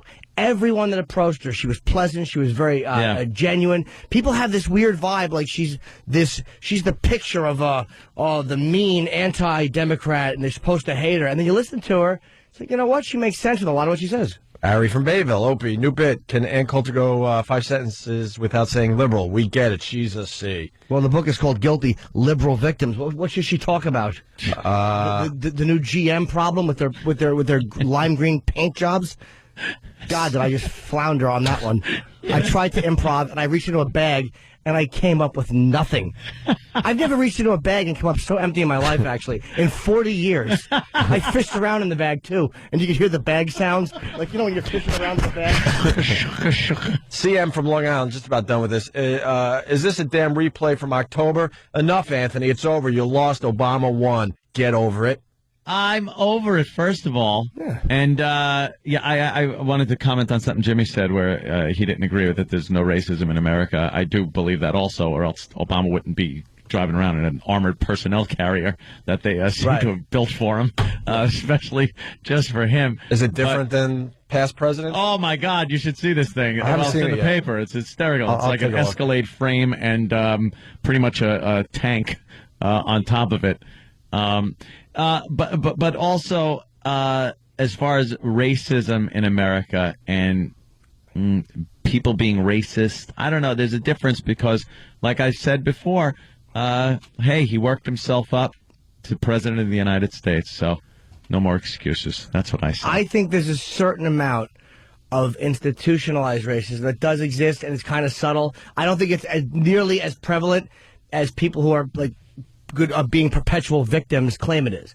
But I do think it's more than a lot of people want to acknowledge. I think there's somewhere in the middle it does exist. I don't think it's as much as people acknowledge, to tell you the truth. I think white on black racism isn't as prevalent as black on white racism. I think a larger... Well, we're looking at a smaller population of black people to white people in this country. But I think the percentage-wise, black people are much more racist against white people in this day and age than white people are against black people. I absolutely see it that way. I think more overtly racist, but I don't think that the feelings are any different.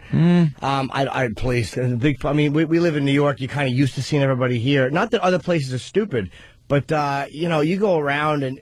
I disagree. I just think that blacks are more open about their racism. You know something? More honest about it. You're talking about maybe someplace down south where maybe the Klan is still active, things like that. Sure, there's racism there, but go to some areas in Detroit and you tell me that there isn't a white guy would be walking down the street and just get his ass handed to him just for being white in that area. Yeah.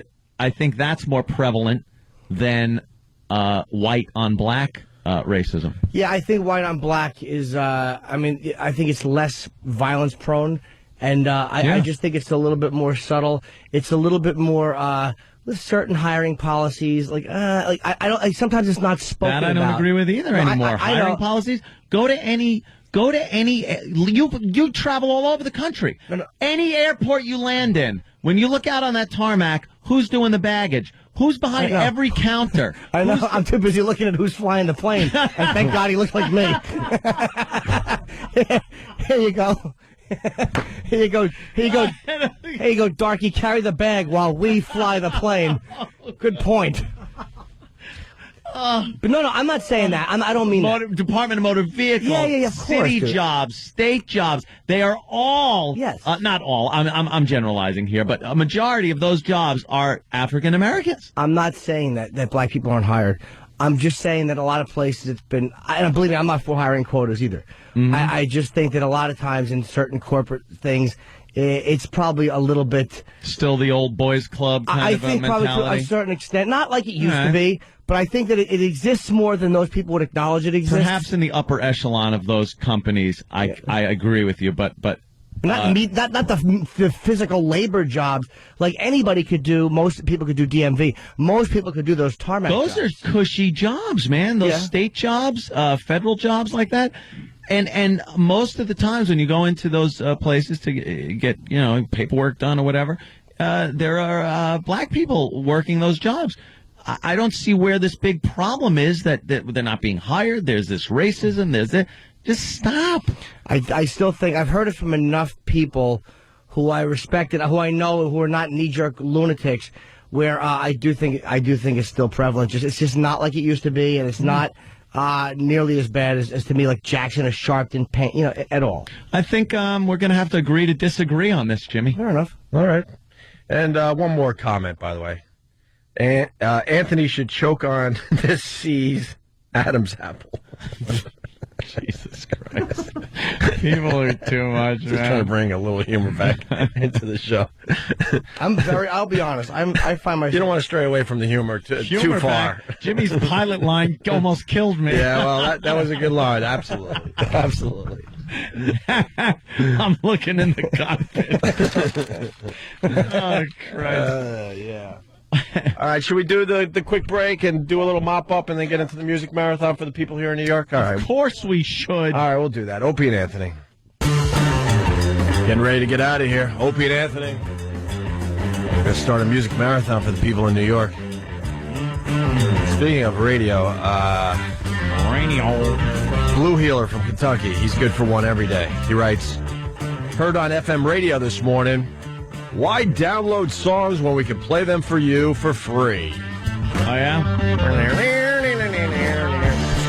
That would be the wrong approach for programmers out there. You're not going to stop people from downloading music. Why fly when you can take a covered wagon? Right. Yeah, that's probably a bad way. The radio has a lot of interesting things. Like, there's reasons to listen to radio, but not because you don't want to download. Yeah. There's things you just got to accept as something that's not going to change and then try to work around that. Yeah, if you've been downloading music for a few years now, you're not just going to stop doing it and go, radio. Right. Hey. No. What they should do is have a thing that says downloadings for queers. Right. That would stop me in my tracks. It has stopped me. At least try to have a little fun with it. Yeah. You're not stopping that. That horse left the barn a long time ago. It's like trying to put the toothpaste. Blah, blah, blah, blah, blah, That blah. whore left the barn? I thought that's what you said, too. I said the horse. It sounded like you said that whore left the barn. No, I said horse. Where's this barn? Yeah. I was doing my voice. That whore horse Not to be... that killed that guy? No, the guy was the whore. Yes, he was the whore. Naughty boy. He had clothespins on his bag. How much stimulation do you need, fella? You have a horse jumping up on you. God almighty. Yeah, who decides they need a little more stimulation? Yeah, it's like, well, you know what? 2 feet of horse is not enough. Not quite enough. I need something to put me over the top. Aha. Clothespins. What are some of those other analogies we got? You got the toothpaste back into the tube. It's like no use crying over spilled milk? I don't know. Whoever cried over spilled milk? I did. No, you didn't. Yes, I did. Because I only spilled it because my uncle pushed me face down into a pillow while I was drinking my milk. Told you it was milk. Yeah. Don't cry over dried milk on your back. Oh, my God. And God, I pulled out of a tailspin right there. I don't know if you know. That was good. I fired a dud out today. Good. Too, that I was That was actually good. embarrassed about. I forget what it was. Something this morning I said. I couldn't even address it. It was like, it just, I don't want to say it fell flat. It was if a person hadn't spoken. And I just kind of backed off. I was like, hey. There are times when you do this show, you just hope everyone goes deaf at the exact same moment. Including the audience. You just like, please. You just hope and pray they didn't hear that. You have those moments? I had one. Please, look at me. A million a day. I don't remember what it was, but oh my God. I was like, get all heated. Hey, I think we could squeeze this in before we get out of here. Man smashes into this adult shop, right? For sex with the sex dolls. Can't you just buy these? Of course you can. I didn't need a real answer, but a man has smashed his way into an adult shop and had sex with blow-up dolls before abandoning the sex toys in a nearby lane. His method of entry is to smash through walls, squeeze through tight holes. Yeah. The owner of this particular adult shop, who wished to be named only as Vogue, said that in a first unreported break-in, the man had stolen 5 dolls and had sex with one of them. He has been taking the dolls out the back and blowing them up and using the dolls and leaving them in the alley, he said. It's horrible. This is a creep. Plastic doll Americans. like you ever have... Yeah. It's funny, we had just talked about those moments. Yeah, those great moments that just... This is going great. So I was trying to go for the whole thing of how the dolls, like who cares kind of a thing, kind of an ironic, like who cares that... The guy continues. It's totally bizarre. Did everyone go deaf a couple of seconds ago? I hope no, so. but so did we. Yeah. We want to, though. We're ready to take pencils to our eardrums. It's totally bizarre. It's a real concern that someone like that is out on the street. Vogue said a sex toy also went missing in the second break-in, and that the offender had a liking for the doll named Jungle Jane. Uh-oh. Which has been taken on both occasions. So he's looking for the Jungle Janes. Wow. He said he was dumbfounded that the burglar also had the weird habit of cleaning up the mess he had made after entering the building. Oh, not that mess. Oh, yeah, I know. Oh, okay. Building, not the mess dolls. behind, right. Oh. Yeah. He has left DNA evidence at the crime scene. Of course he has. So good boy. It's one of the weirdest stories coming out today. That was called a little filler, because now it's time to start the music marathon. What do you say, people? Let's rock. I say January 18th, Borgata, one show left. It might be sold out, I'm not sure, the night before MLK's birthday, which apparently you boys are working the next day. Have fun. Yeah, we're working that day. God bless. We wanted to take off as a tribute. We felt it was about time after all these years we acknowledged the black man. Pay respects. But this company doesn't believe in the black man, so yeah. So we'll be here working. Is that what they told you, Stump Brain, pretty much? Pretty much. Yeah, pretty much. Will they all be here that day? Or they take it No, off? of course not. Corporate takes off? Yeah. We're the suckers. We've always been and always will, I guess. We're the suckers. Sap. Suckers. Music marathon time. We'll see you guys tomorrow. Opie and Anthony. Sans Jimmy. Where's Jimmy now? Returning the phone. Is he returning the phone that he got yesterday at this time? Yeah, remember we were talking about he went to the Verizon store to get a phone, and we're like, all right, well, Jimmy's getting a phone, whatever. Right. He came in and said it almost didn't make it back to the store today because he was going to throw it out the window because it sucked ass. But what could have been the problem? Didn't he do his research and he was excited about this new phone, ran out and got it? It's so bad. He had to go in between shows. He couldn't wait. No, and he now said he it's can't so wait. bad. And now he can't wait to bring it back? It has Windows Mobile on it, which sucks a mean dick. Why didn't he know that ahead of time? How about I shut that off? Boink. Yeah, I guess he, thought it was a cool phone. Who had it? Steve? Did Steve recommend it? Steve is the king of terrible cellular technology. Yeah, of horrible, horrible cell phones. He always thinks that, like, the one phone that he's interested in is going to be the next iPhone killer. This is the iPhone killer. Yeah, I have it now. Everything's the iPhone killer. It's put out by Tandy. I was trying to think of one, too. Yeah, Casio's making a comeback, folks. Casio's phone. It's amazing. I was ready with my StarTAC joke. It's the size of a car battery. It's the cellular Sinclair. Somebody's laughing at that. Yeah, right on. I'm in on that one. Sometimes I'm not in on these references. That one, I got that one, Danny. So Steve thought it was going to be the big iPhone killer, and I guess... Jimmy, he gets caught up in a frenzy. You can hypnotize Jimmy with tech talk. Yeah, I didn't hypnotize him, and that's what you did. I didn't realize how obsessive he was going to get about this. He asked me about a phone that I don't own. My chick owns this Samsung Omnia thing. I said she likes it, and that's it. And then he went off into a tizzy to the Verizon store.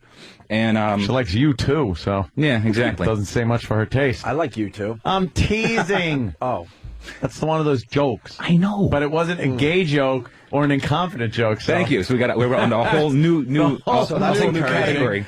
That's a bit encouraging for everybody. Yeah. Anyway, so he's now he's upset that he doesn't that it's Windows Mobile, which I didn't realize he had a problem with. Not only that, I saw him. He punched something in, and then you see the stupid Windows thing just spin and spin and spin and try to get a connection. Yeah. And then he was searching his phone contacts. So he types in a name, and after he typed it in, he goes, "Now look, I'm looking at the screen, and you see the letters popping up." Long after he typed them, the letters are popping up in the search window. It's like, what? Shouldn't that be instant? It is. Well, you know what? Like, yes. I've got a Windows Mobile phone too, and I hit contacts, and my contacts hit up, and I can scroll through them instantly, and I've got over 1,000 of them. So I don't, I'm not experiencing the same problems he's got. Windows Mobile. Yeah. You get on Mac things with that, right? No. Oops, that's right. Oh, well, no, you can't. That could be a problem. There's something else going on, too. It's not that warm in the studio. It's not freezing, but the temp could be a few degrees higher. I'm jackety for a while. No, I mentioned this because, Steve, you're sweating like a pig. What is wrong with you? I'm wearing 3 layers. I'm wearing lots of layers because it's really cold in that CBS office because of the way they keep the temperature in that place. But we all are going from one environment to the other. No one else is sweating. Your forehead is glistening. It comes with the job. Yeah, I guess. Well, yeah. I don't know. I really don't know. I mean, I'm layered up. Now I'm hot. But at the other place, I'm freezing all morning. The anticipation of the next insult. Are you on all... Well, are you on all those supplements still? Nope. Off all of them. Or maybe a little withdrawal going on then. Withdrawal. Perhaps. It's Medroids. Boy, Those man. aren't fun. Standing room only for the Guitar Hero match that's going to happen in a few minutes here. I was very excited to come in on a Thursday and see the bleachers with people on there. Yeah. Very nice. Yeah, we got a nice crowd out there.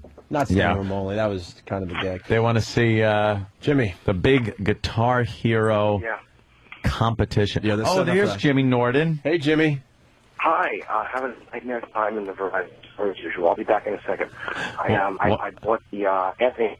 I mean, today that wouldn't function. Yeah, it sucked. And they're trying to charge me a $35 restocking fee. Oh boy. No. Like, we go with the same model. I'm like, well, it's a piece of shit. Why would we go with the same model? So I said, let me get the BlackBerry Storm, and they don't have that. It's amazing. What a fucking nightmare. Restocking fee? Yeah, $35 restocking fee. That is a $30. You think it actually takes $30 for them to fucking throw that thing in a box somewhere? Because they don't restock it. Right. They send it back. No. And So the woman did it to me where she was trying to open contacts and nothing was happening. It's amazing how the resistance they have to helping in these places. Did you call her a cunt? No. Oh. It's just, it's what you'd expect. And then, I try to get the new touch BlackBerry, and of course they're out of it again. So, just great job, guys, in trying to compete with the iPhone. Yeah. And just embarrassing yourselves. I'm trying to do business, and it's just a fucking nightmare. Are you calling from your iPhone? I'm calling from my, believe it or not, actually working at the moment iPhone. If I was calling from the other one, I'd be punching in a 6. Right. I love to see Jimmy on Star Trek, like with the communicator. This fucking thing sucks. I'm on the planet. I can't fucking talk to the Enterprise. Hello, Scotty. See? I got to transport up. I can't get anybody. This fucking phaser doesn't work. Yeah, Jimmy, you don't do well with technology at all. Fuck this. This tricorder is a piece of shit. I fucking set it to stun, and it's not stunning. I'm trying to analyze a rock, and what does it do? The thing spins, nothing. Spock's works fine. I am listening to a woman on the phone. She's at customer service, and she's over there on the phone. Yeah. And I hear her talking to a customer service rep, and she's going, look, it wiped out my calendar. And then she's going, I can't manually enter my contacts. The dummies at customer service on the phone are saying that she should go back and manually enter her contacts. All the contacts. Yeah, that can't take that long, right? Instead of just syncing it up and... Yeah, and they have to order me the phone. I'm just like, give me my money back. Yeah. Once again, I've come here to do business. It's a fucking... I hate it. I want to take my dick out. I'm so irritated. Take your dick out and just stand there. Can you imagine how embarrassing?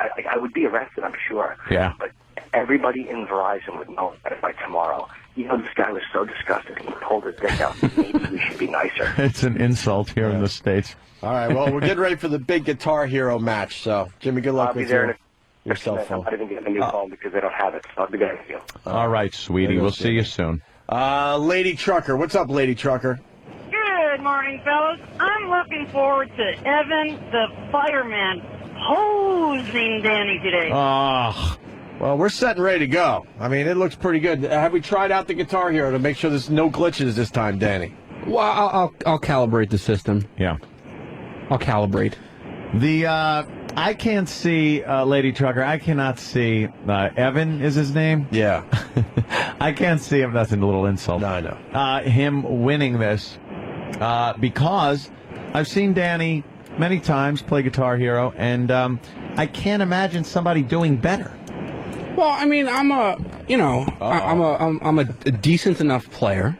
Mm-hmm. I think that I could definitely hold my own in most circles. Mm-hmm. I don't think I'm going to win any professional competitions, but I am definitely. I would definitely take out a bunch of people if I was in one. Put it that way. That's good. That's humble. I like that. I think the people like hearing that. A little humble, not like stupid primetime Sam Roberts pumping up his sap fucking whatever he is. Yeah. What is he? I don't have any sap, so I don't know who you're talking about. What? You're. Only person I represent is a champion, Evan Champion. Oh, right, Evan. That's not his last name, though. I thought it was Seaman. What? No, it's Seaman. No, it's not Champion. I remember doing his interview. His name is Evan Seaman. It's Champion. It's Champion. It's Champion. Well, you must have got a name change or something. Or you registered under an alias for this competition. Danny's being humble. And that's kind of a cool thing to do. Because then you sit there and then you just riff and kick ass. And then when you're done, you're like, yeah, that's what I did. I said I was going to do it, and I did it. You don't pull this big hype fucking Sam fucking Roberts bullshit. There's no bullshit. Danny's being humble for one reason. So when he ultimately loses, he can say, yeah, I didn't know from the beginning. Really? Because, if he starts bragging, then he'll look silly when he loses. Oh, shit. No, that's how your guy's going to look. Silly, because he just bragged the shit out of himself, and you pumped the shit out of him yesterday. And Danny's just, hey. With a name like Fireman Evan Champion, how is a man going to look silly? But that's not his name, though. It's Seaman. No, it's Champion. It's Evan Champion. It's Evan. It's Evan Cumhead. Where is Evan? We got to get him in here. Sam brought in something from Whackbag, though. Sam, what am I holding in my hand? Because you couldn't. You ran over people to get this in. Well, yesterday Danny made. There's a sign out.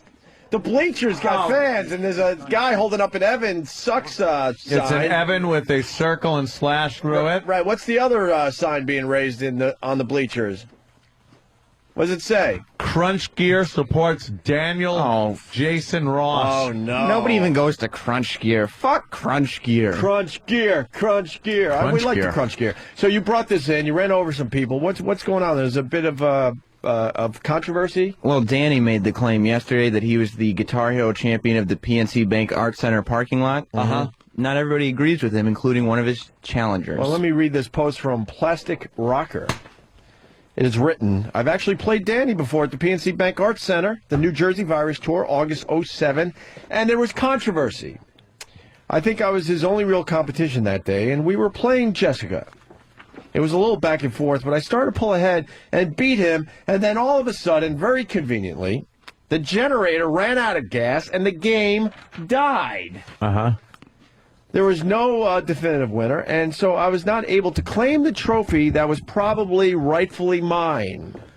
What happened to that trophy, Dan? Did you have one of your cronies pull the plug on the game? Now I have cronies. You have cronies, too. I hope Evan, whoever he is, kicks your ass and takes your spot as the top fake plastic rocker in the office. Fake plastic rocker. If you're wondering who I am, Google image search Guitar Hero, no quotes, and I'm the first image of a real person, the 12th thumbnail. I'm the guy with the flamethrower guitar. I should bring that thing in and set both of you on fire. Well, I would really hate to be the first human being that shows up on the Google image search for Guitar Hero. I would not brag about that at all. Plastic rocker, posts 1. He's a new whackbagger. You got to spend somewhere. Too much time winning Guitar Hero to be on Whackbag. He's cool. Well, you're pumping this shithead too? Well, I'm just saying, Danny isn't exactly the undisputed champion. There's some dispute there. I do remember the PNC Bank Guitar Hero tourney. I do remember registering for the expert competition, and I do recall, I think, the competition for expert at least beginning as the actual comedians were hitting the stage. So half the people weren't there, and it became a very casual competition. And I don't remember playing this gentleman, but I do remember the generator running out of gas. But I can guarantee you that if it hadn't, I would have kicked it. Here's another thing. Danny was working. And probably drunk. Yeah. So what do you have to say for yourself now? Definitely drunk. I'm with Danny on this one, and I'll tell you why.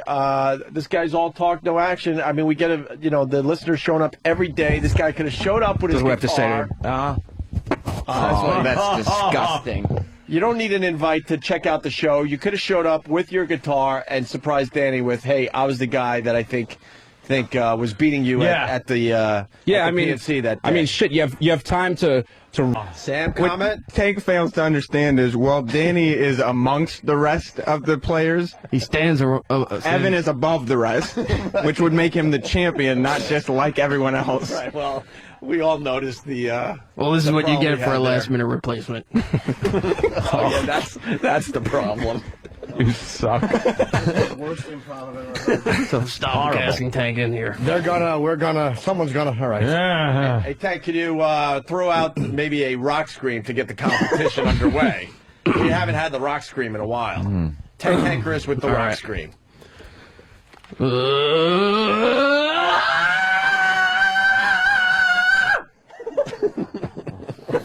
Thank you very much. Danny has left the studio to dress as Billy Mitchell for the competition. He's putting on, it's like a tribute to Billy Mitchell, his hero. Yeah. His video game hero.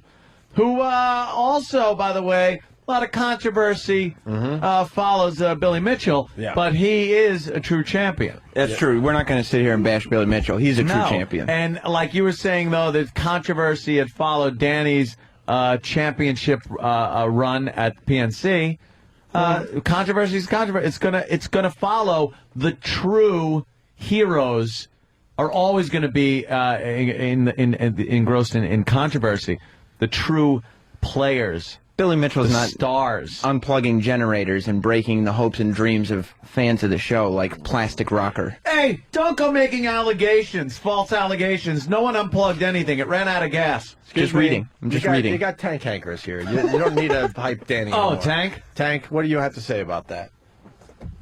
Wasn't there. Didn't see the generator go down. What an asshole.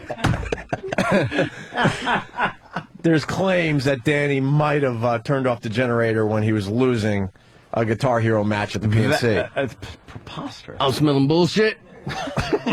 Yeah. Daniel J. Ross would not stoop to those kind of shenanigans. Yeah. And Yeah, I know. That's like bullshit. Stop coming to Tank Hankerus. Why we love Tank Hankerus. All right. Are we doing Through the Fire and the Flames? A lot of the, the hardcore Guitar Hero guys out there want to know. You doing that one today, Evan? I'll do whatever on the mic. How well have you done that one? Pretty good, actually, although that is probably the hardest song in the whole series. Yeah, he'll still 5-star it, though. He'll still 5-star it. 5-star it, really? Yeah, he'll 5-star any song. Really? Yeah. How do you know? I've seen him play. How many times have you seen him play? Honestly. Why are you letting Tank Hankerus off the hook, Ant? He left. No, because he left, first of all. And it doesn't matter what I say. 2 words out of his stupid mouth. Tank, come here for a second. We're talking about Through the Fire and Flames. Could you please get on fucking Sam Roberts over there and maybe ask him how many times he's seen Evan play? You heard the man? What did he... You're right, yeah. Hey, Billy Mitchell! All right, it's Billy Mitchell. Oh, are you a tool? Great. Let me get a picture of this. By the way, I gotta find a good camera angle here. Hold on, camera 1 I think is a good one. Hold on, let me get Hold a picture of this for Opie's eye. Yeah, Opie's eye's back finally. What the fuck? Get, all right, wait, I gotta back up to get the horrible pants. zoom Go in. back a foot. Yeah, Danny has showed back up in the studio as Billy Mitchell for the big Guitar Hero match. Beautiful. All right. Someone's saying, wait, isn't that Joni Mitchell? His red, white, and blue tie. He's got the much too tight pants. They are Much, much too tight. Yes, Yeah, wow. you are so Billy Mitchell. Now that will not affect your playing at all, will it? No, if anything, it'll help support me. Oh, okay. So, it's like an athletic supporter. All right. And being true athletes that we are with our plastic guitars. Yes. So are we Posting or just watching? Tank, what do you think? Have it framed in my bathroom. Love it. What? All right. Well, Tank Hankerus stinks. all right. Let's go calibrate some lag. Yeah, let's go.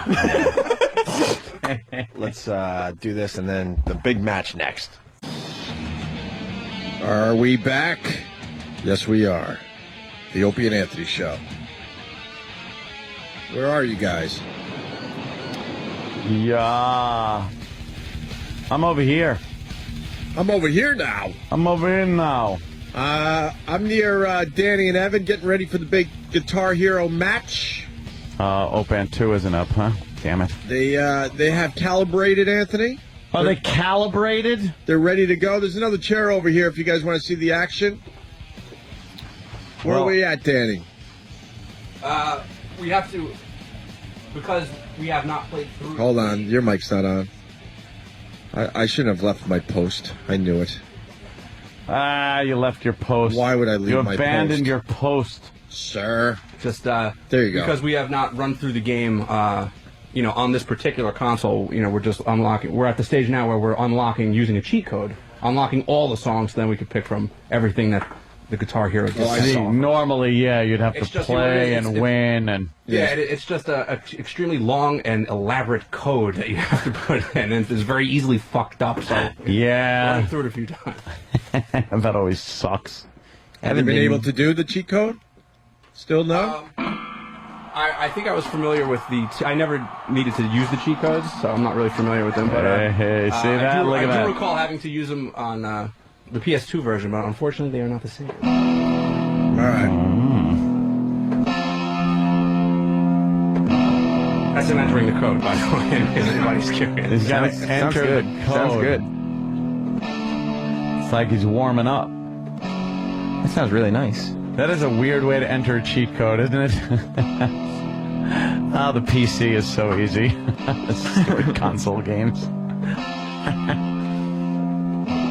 If he screws up putting in the cheat code, someone hit him over the head with a guitar. I can't talk shit. I already screwed it up once, dude. It's that hard? It's just so long and unnecessary. Yeah, why wouldn't it just be 1, 2, 3? It sucks. Like what I wanted to do. They don't want you to cheat. I wanted to bring in my own console, and like I just at the last minute, I was like, oh well, we have one there. What do I need mine for? And I fucking should have brought it in. Yeah, perhaps. It didn't work? Oh boy, we got our first problem.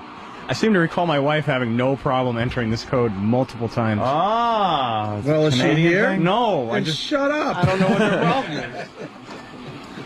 Danny, you want to give it a try, or are we gonna? I don't think it's really like for the radio. Like, well, I know. To listen to that again is awfully terrible and boring. Well, what else are we gonna do? Yeah, really. Sam could hype up his man. Well, the bottom line is that Evan isn't going to be able to enter a cheat code correctly because he's never done it before to any game, Guitar Hero or otherwise, whether it be for PS2, Xbox, Nintendo DS, Atari. Where's Tank Hankerus? Tank. There's no way to do this just with a controller, or it's hysterical. This is the controller, that guitar. They have to just do it with the fucking guitar to put in cheat codes. You should see how long this cheat code thing is, and I'm looking at it as Danny attempts it again. It's a nightmare. There's no reason for it, right? It's harder than the game. Yeah. You might as well just play the game. You just got it. Did you get it, Danny? Fuck. I'm doing what it says. Danny failed too. You hit the thing and put God mode, and then that's it. You know, I still remember those old Doom codes. Fucking Doom codes. IDDQD. Yeah, unlimited ammo. Are we double checking to make sure we have the right code? Yes. You want to call your wife, Travis? Already a clusterfuck, ladies and gentlemen, here at the Guitar Hero Championship 2009. Right. We are trying to put in the cheat codes so they could unlock the hard songs, so they could actually compete and not play pussy songs. Well, where's Tank Hankerus? I feel like the longer people wait for it. He's putting in his eat code.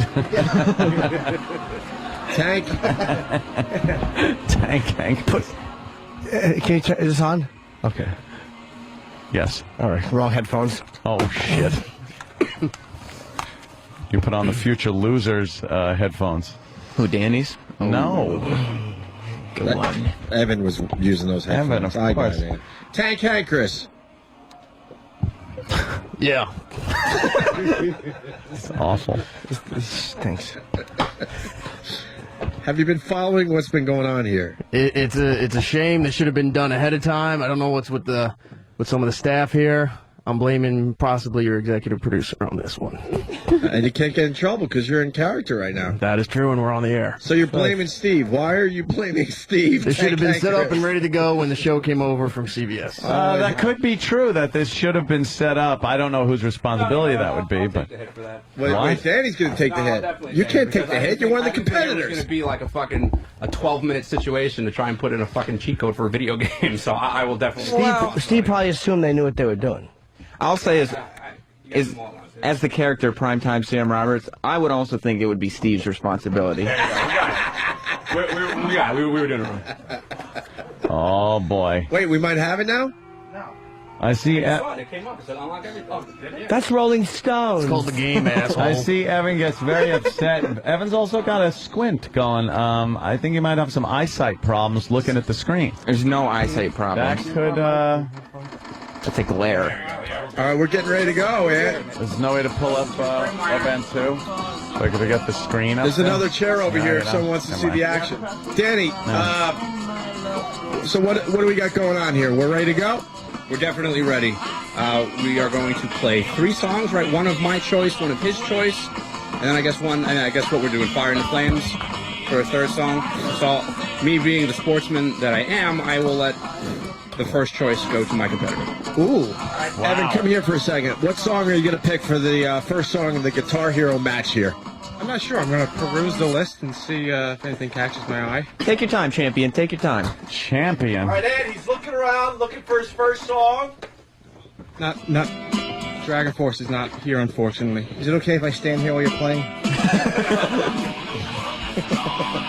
What do you I think? got it here. Evan, what do you think? Behind him. He's looking for a song. Yeah, I see him. Well, we're already doing Cliffs of Dover, right? Yeah, well, that's right. Oh, okay, so we'll do Cliffs of Dover right now. All right, so he's doing Cliffs of Dover. Both you guys are. Evan picked the first song. Yeah, first song, best out of 3, Anthony. Here we go. First song, best out of 3, Cliffs of Dover. Evan versus up, Danny. Ready to go. Oh, we have a Guitar Hero Challenge intro from Derek. If you want to hear that. Yeah, let's hear that. He spent at least 10 minutes on it, so we should give it a spin here for everybody. We got an official intro and everything. Go ahead, Travis. It's the Opie and Anthony Guitar Hero Challenge between Daniel Jason Ross and the fireman Evan Champion, who happens to be an intern. You wanted the best, but they didn't fucking make it. The Opie and Anthony Guitar Hero Challenge. Guitars with colorful buttons on them. Wow. Hey, that's a great intro. This is exciting. Thank you, Derek and Steve. All right, we're ready to go, Ant. Best of 3. This is unbelievable. Our first one ever. This is going to prove it right here. They're loading. The game is loading, as I see. They're both standing there. The competition is about to begin. All right, here we go. Head-to-head competition, Anthony. Eric Johnson's Cliff. I fucked up so fucking bad. Yeah. Now, why did you fuck up? Look at that. Wait, it was 100 and... Because I've had no sleep and no practice, and I haven't played this game in 7 fucking months. Man, excuses. Excuses. Wow.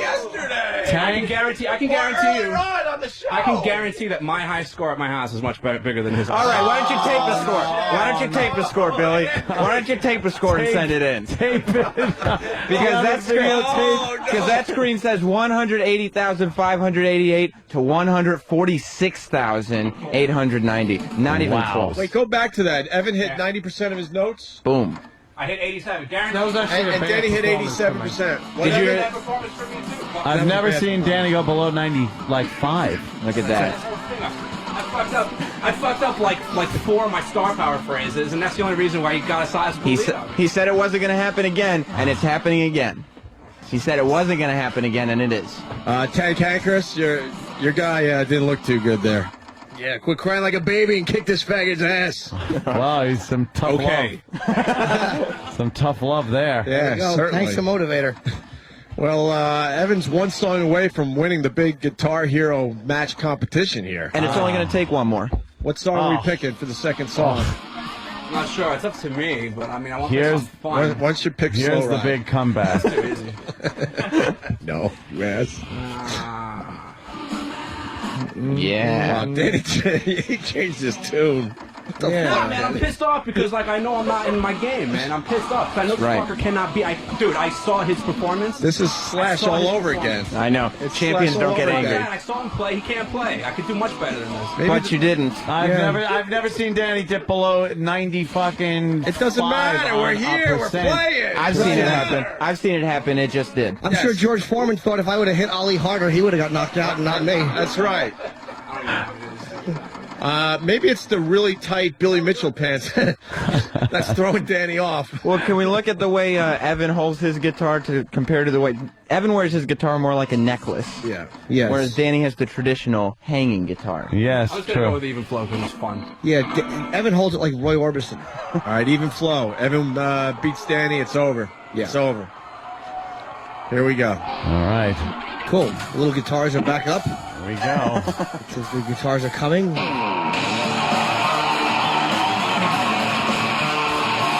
17, 24, 24. We'll let them establish before we tell you who's leading. Yeah. It's a little early. It's pretty close. Okay, one of them is up. One of them is still up. Yep, the guy is still up. Danny's got an early lead, Anthony. Early lead has... All right. They worked their way through Even Flow by Pearl Jam. Evan's coming back. Here come the notes.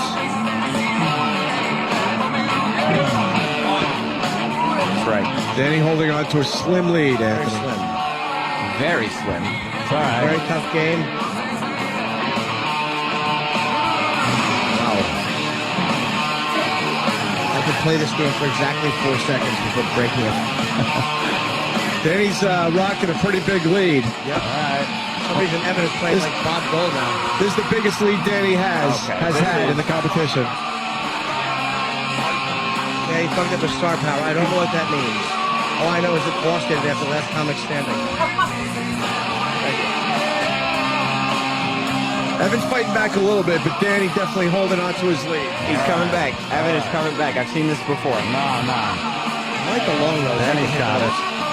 Danny's in the zone right now, Ant. Yep. Holding on to the lead. Danny's Billy Mitchell costume is going to look awfully silly if he doesn't win. Just concentrate. Danny's got it. Danny's still in the lead. Danny's lead's a little more slender than it was. Yeah, slightly. Lead not changing too much, Ant. All right, a little star power. Danny needs to tank hankerish that lead, which means fatten it up.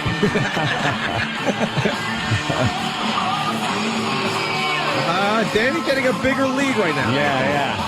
Where are we at on this one, Fireman? You relax.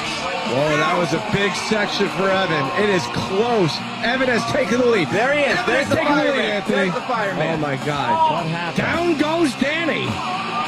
Evan has taken a big lead. How did that happen? He hosed out that fire that Danny was on. Evan likes to hang back and wait for the competition to trip, and then he trounces. Evan on a 100-note streak. Yeah, of course he is.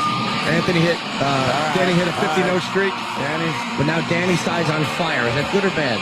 Good. It's good. Okay. There's electricity on his side. Oh, Danny. Yeah.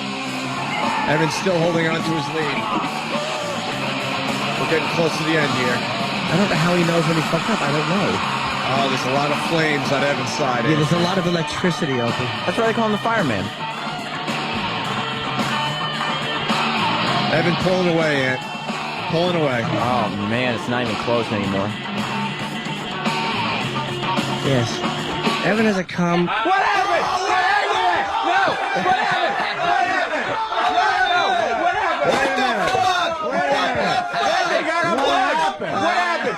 What happened? Where's the referee? Wait, what happened? Where's the referee? Shit, Anthony. What happened? Evan was in the lead. Xbox. Evan was in the lead. No, what happened? was kicking his ass. He was destroying him, and that Xbox lost power. Dude, I came over to... Steve, he turned off the fucking machine. Where have you been? I came over to look. Oh, Danny throwing down his guitar. I came over to look at the Oh, monitor. my God. He's turning into Pete Townsend. You were supposed to help Danny. Now Danny's pissed that you took... No, I came Danny over had to the look big at the comeback. I came over to look at the monitor, and something fell out of the Well, the plug fell out. fell out of the machine when I came in to look at the monitor. Is that bad that happened? I don't know what my happened. God. That was Evan's match to win. What?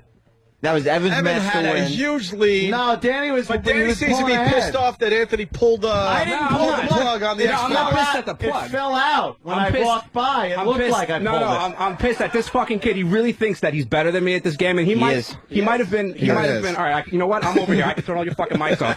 So he might think. He might think that now. Oh yeah, you're on the wireless. I got the super powerful microphone. Dude, I'm watching him play. Yep. He's missing a fuckload of notes. I'm missing them too. But I'm working on 5 hours of sleep in 2 days. But you knew the competition was here today. But I will only say this, Danny. He's an intern. He's a nervous wreck. He's not used to being on the air. So No, Danny had it.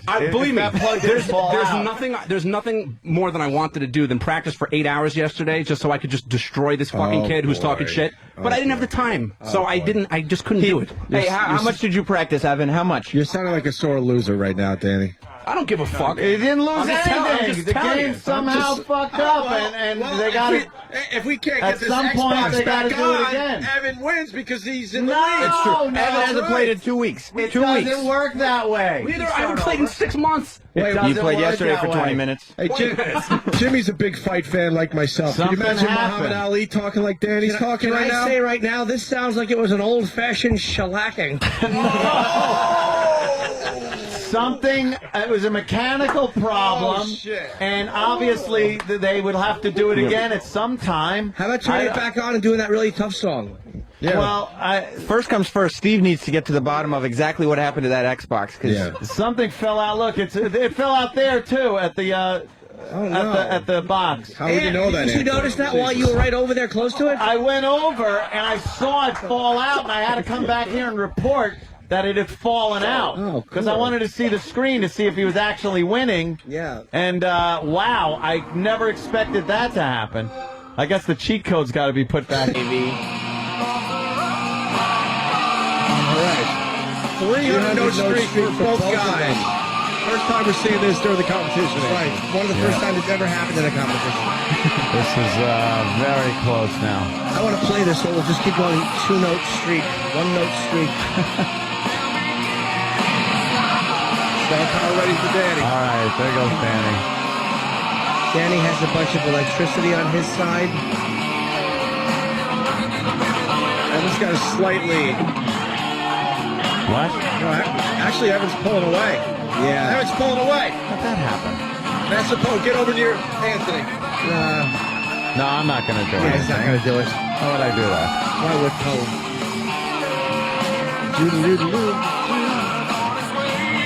Evan's still got a lead. A sizable lead. 110 to 134. Jesus.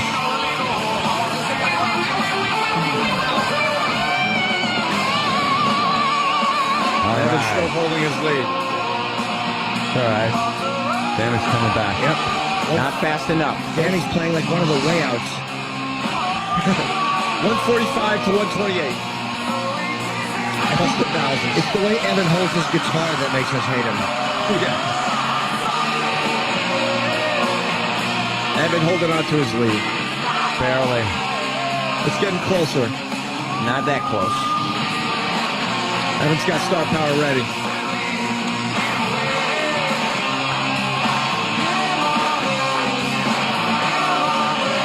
$100-note streak for Evan. Evan pulling away a little bit.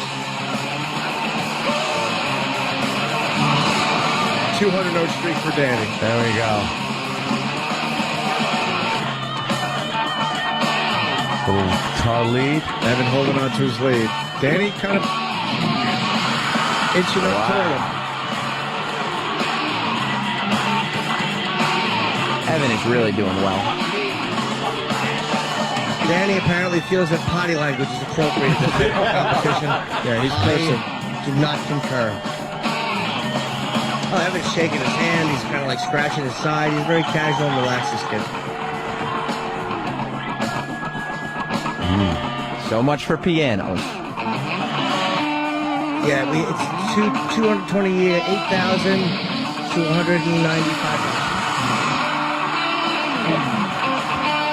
Evan's got a sizable lead. We have what can only be described as an old-fashioned shellacking. Nobody wants to be shellacked. Not over yet. It's just about, though. Evan is way far out.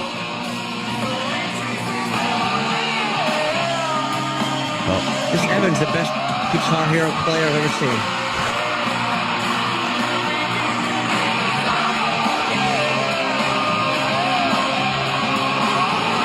Anthony might owe me $100 from yesterday. I didn't really make that bet. Oh, me neither. Oh, you suck.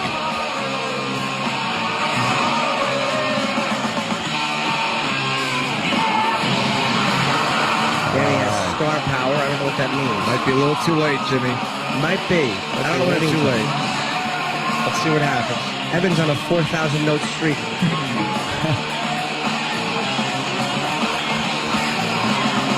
307,270. Oh boy! Oh I boy! told you before, this game comes down to star power phrases, and if you miss one, it's the end. Yeah. I think it comes down to skill, and that's why they call him Evan Champion. 310,000. Evan hit 99%. Anthony, Danny, excuse me, hit what? 98. 98. Yeah, there you go. Evan's the big video game champion of the world. That's right. Good job.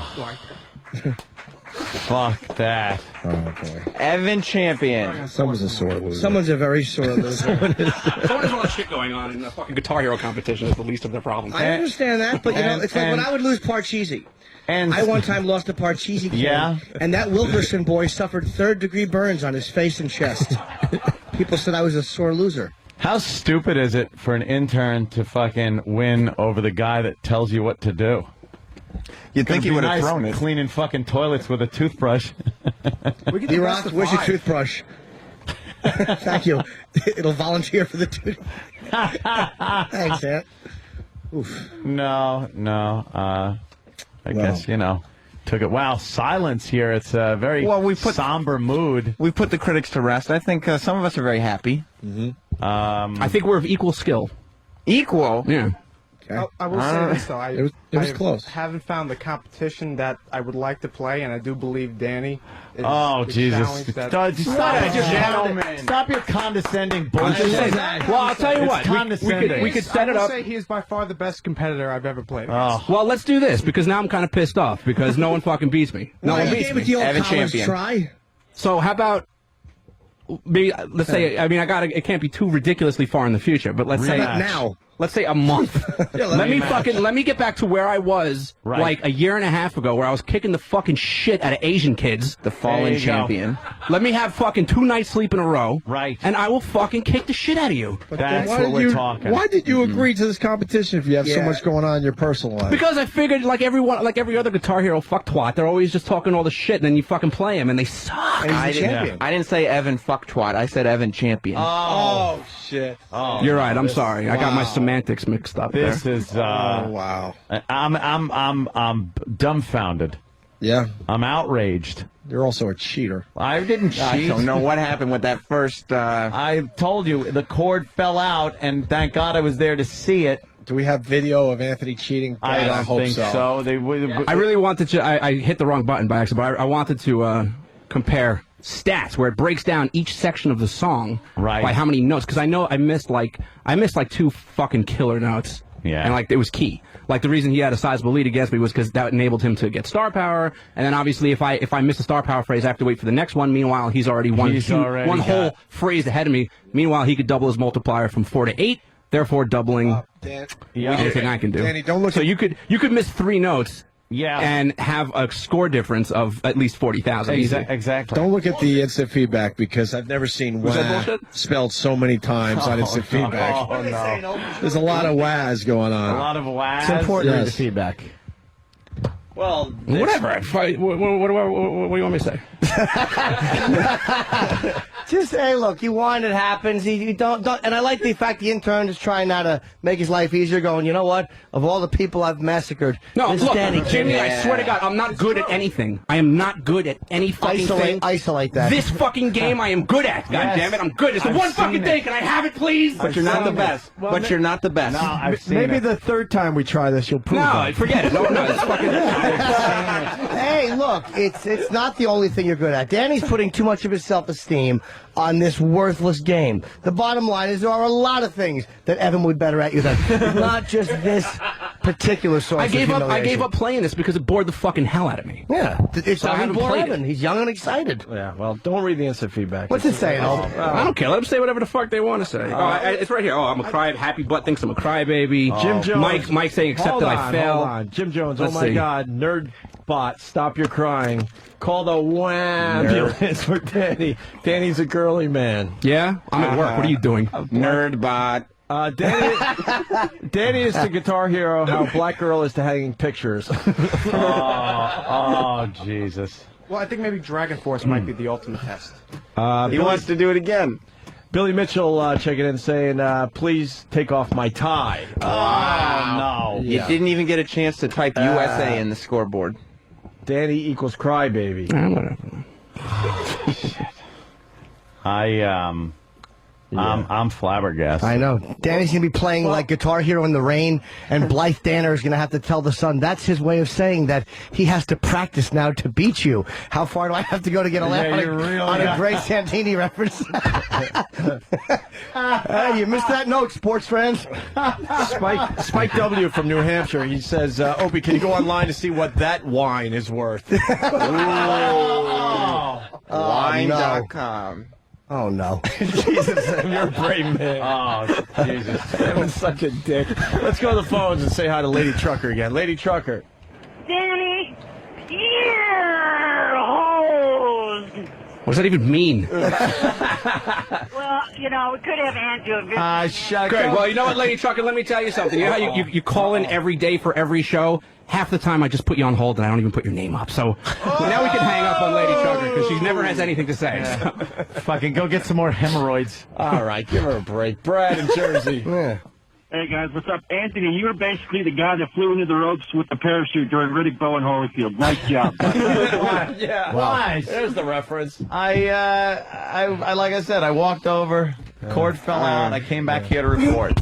You're like Captain Lou Albano or something. What? Yeah. Or Yeah. Who? The Great Wizard? The Grand Wizard. Grand Wizard, right, All sure. right, I like that name. Yes. That's what I was going for. Brandon, Oklahoma. Hey, what's going on, guys? Hey, man.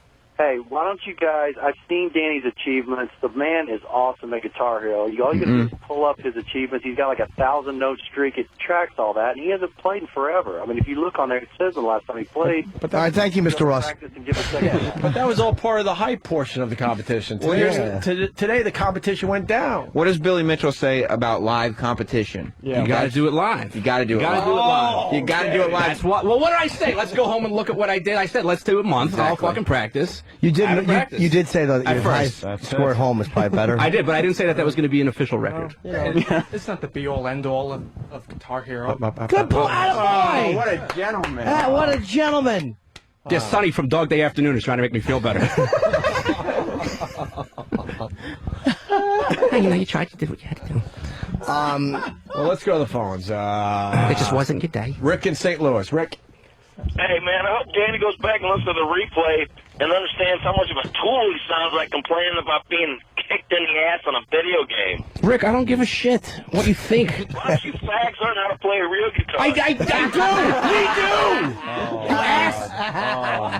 do! Oh, no. Let's go to Miles in Minnesota. Miles.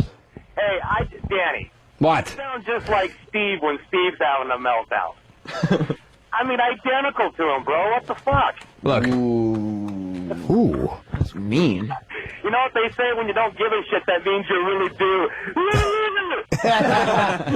Let's go to Footer. Footer. Yo, what's up, guys?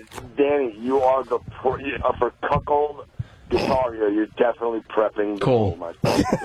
Cuckold guitar.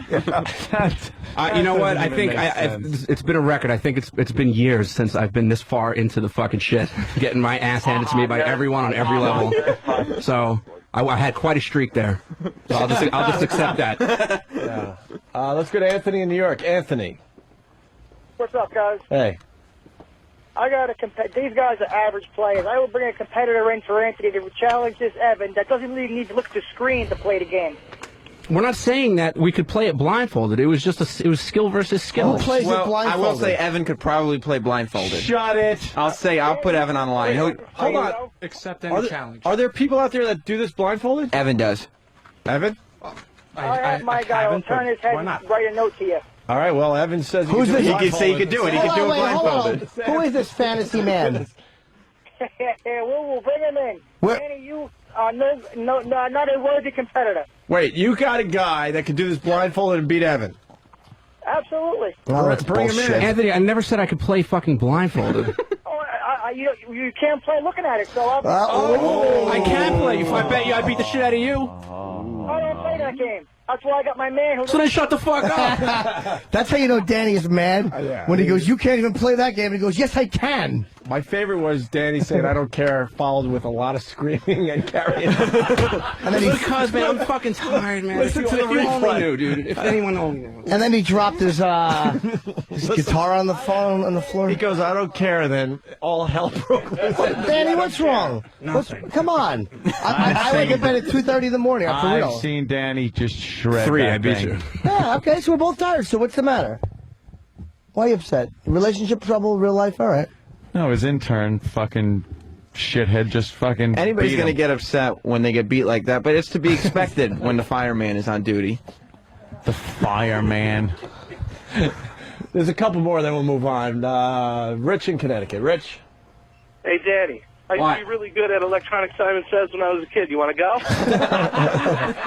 Oh, brother. Let's go to Bastard, the trucker. Bastard. Hey, Danny, I got a truckload of dildos if you want to suck some more. Wow. Do you right? Why would I waste all those delicious things in my mouth? Yeah. Let's go to Kurt in Los Angeles. We need Tank Hankerus, by the way. Bring in Tank. Do we really? Where are we? Kurt, Los Angeles. Go ahead.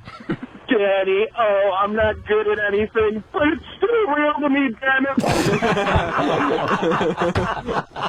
Fucking listeners are assholes. They rule. Danny, Utah. Yes, I just want to say Anthony is the Robbie Knievel of New Year's jumps. You should have said a Guitar Hero, because Robbie Knievel was a Robbie Knievel of New Year's jumps. You stink. You fucking canker sore of a man. Danny, I love you, but I got to read these. Gino in Philly writes, "How about Danny compete with Fez in a wah showdown?" Hey, I do my crying off the air. That's the difference, right? Aren't we doing Through the Flames and the Fires and whatever the fuck that song is Well, called? why? Why bother? Let's the do true it. champ has been fucking. I think the champion should get the stage and be able to just. He said he perform for wants to do a everybody. winner circle jerk, so let's do it. Let's do for that. It is a game, and it's mostly Here, for set up that amusement. song. I know it's a long one, so what we'll do is we'll start the song, then we'll go to break, and we'll see how you did with it. Because a lot of people would probably. Are they playing against each other though? No, we're gonna give him the stage. This was for a while the hardest song. I don't know if there's a hard song. I have no idea. I lost track. But a lot of people would love to know how you would score on that song. How long of a song I is think it? it's like 9 minutes or something. Holy minutes. Toledo. It's tough. What's your highest percentage? I think I might have broken 85 once. On that one? It's No, he's really. See, I honestly think that we're very similarly talented. So to He's speak. being modest. He's being very modest. I saw him get to 100%. I haven't hit 85 on Fire and Flames, but I've cracked 80 definitely.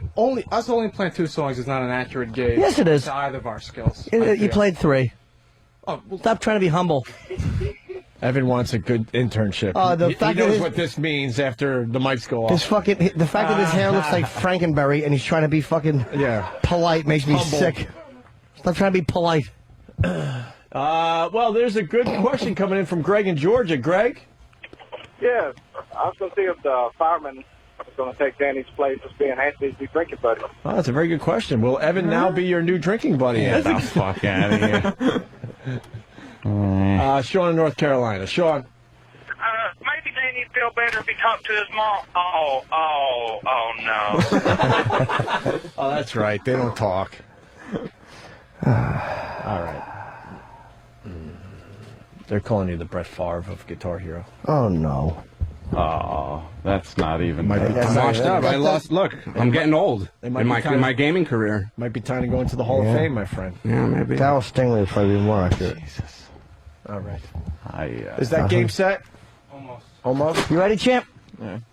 He's no good with headphones, but he's good What with happened? Guitar Hero. What happened to Tank Hanker? Where's Tank Hankerus? He's nowhere to be seen now that his man has lost. Where is he? Oh, here's Tank. Tank. You weren't here to help your man. Yeah, why don't you talk to give Danny a pep talk? He'd love I to don't hear know. from you. You know, first he was going to win when the generator went out. Now he's going to win when the power cable went out. I'm still pulling for Danny.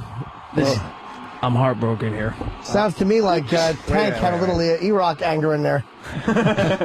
Wait a minute, but the competition's over. So Yeah. how are you still pulling for him? Yeah. I think they need to do one more song. Why? Why? Why do you think that? T to the H. I don't know. I just think Danny can mop the floor. Is that what happens in like the World Series? They go, they won, Yeah. but That's let's play out the 7 games. No, that's like when Frazier went down. What the hell? Let's do one more round. One more round. And if they did one more song, it would still be 2-1. Yeah. Why would they do one more song? Best out of 5. Wow, Tank, you stink. Sam is like the guy when it comes to hyping. Even hyping, people that don't deserve it. But well, he deserves it. Right? He's a champion. We will have a rematch, though. I like that idea. Yeah. What day? You want to put it on the tomorrow? No, let's have some sleep and maybe a couple weeks of practice. We'll figure it out. Let's say hi to Steve in Texas. Steve. Hey, what's going on, guys? Hey. I just wanted to ask Jimmy how many days in a row he's going to make a Daryl Stingley reference that nobody noticed. Dude, I will say, before I said it, I realized not only did I do it yesterday, but it got a 0. I think it's 3 days in a row. No, it's 2. Yesterday was really funny, Jimmy. I thought you deserved something yesterday. Today was a little iffy. Okay, you know what? Today didn't go the way I'd planned. Actually, it went the way I knew it would go, which was nowhere. It was like I just rolled an egg on the floor. I didn't even bomb. I just rolled it. Jimmy. What's that? By the way, Jimmy, this is Steve in Texas. I sent you the email a couple weeks ago with the tranny video in it. You replied to me. What was the tranny video? Oh, I was just trying to get you to yell at me so I could do a frunkus. I didn't really send you an email. How would that get me to yell at you? I wanted your address so I can go to my old mail and make sure I didn't delete it. All right, guys. I guess I'm flaming. I gotta. Yeah, you better go. Yeah, right. Take care of Daryl Stingley. We got Justin from Eversoft on the line. This is the game creator himself, right, Justin? One of the game creators. You do mocap over there. But I have a copy of Guitar Hero for Evan, which is going to be signed by the entire company. Oh, that is nice. Whoa! By computer programmers, they're going to sign it? They made the game, Fuck Danny. me, man! God damn it! Fuck! That green-eyed monster. I really wanted the guys, who developed Tony Hawk's Pro Skater to fucking. I really wanted all their autographs. Now you're insulting the creators of the game. Hey, come on. Hey, so this wait. guy is giving a lot of people a lot of fun. So you guys have Evan's going to get a signed copy of the game? Yeah. So wait, Justin, you do the mocap and stuff? Yeah. So you just basically tape golf balls to people. That's a pretty sweet gig. I actually met Ozzy Osbourne. It was pretty cool. Doing what? He actually came in and did the mocap. He got in the suit, and we hooked them all up, and he kicked a piece of tape at me. It was crazy. That's Yeah, awesome. Danny, what celebrities have you ever met? He's got me there. So basically, all right, Evan's going to get like a signed free copy of the game. A little glory. All right. Evan, as a programmer, I said this yesterday, this seems like a very easy game to program, but then I found out that actually it's not. Yeah. No, it's not. I was going to call you out on that. But a lot of people say it's just it's a complicated version of Simon Says. No, well, you gotta take.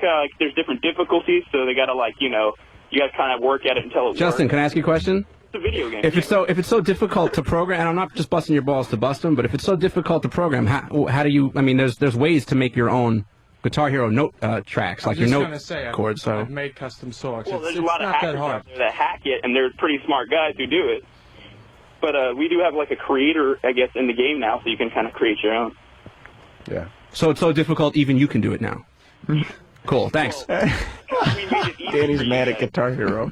Yeah, It's a ridiculous thing to say. That's all. But you're mad at one of the creators now because you lost. Exactly. He's a creator. He does mocap.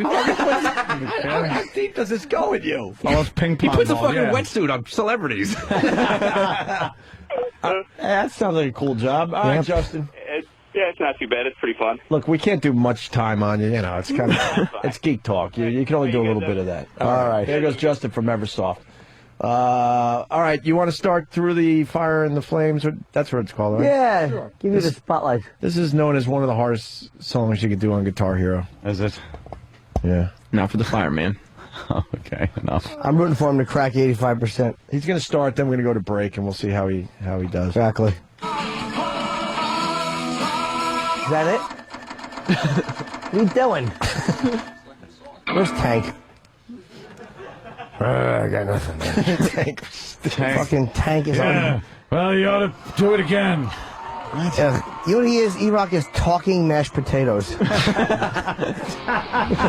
also eating them.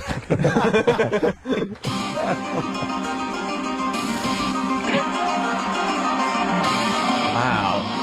Jesus Christ.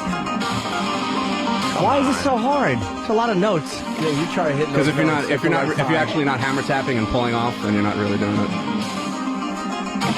It's like they set this one up kind of like how you'd actually kind of have to play it. That's very fast guitar playing.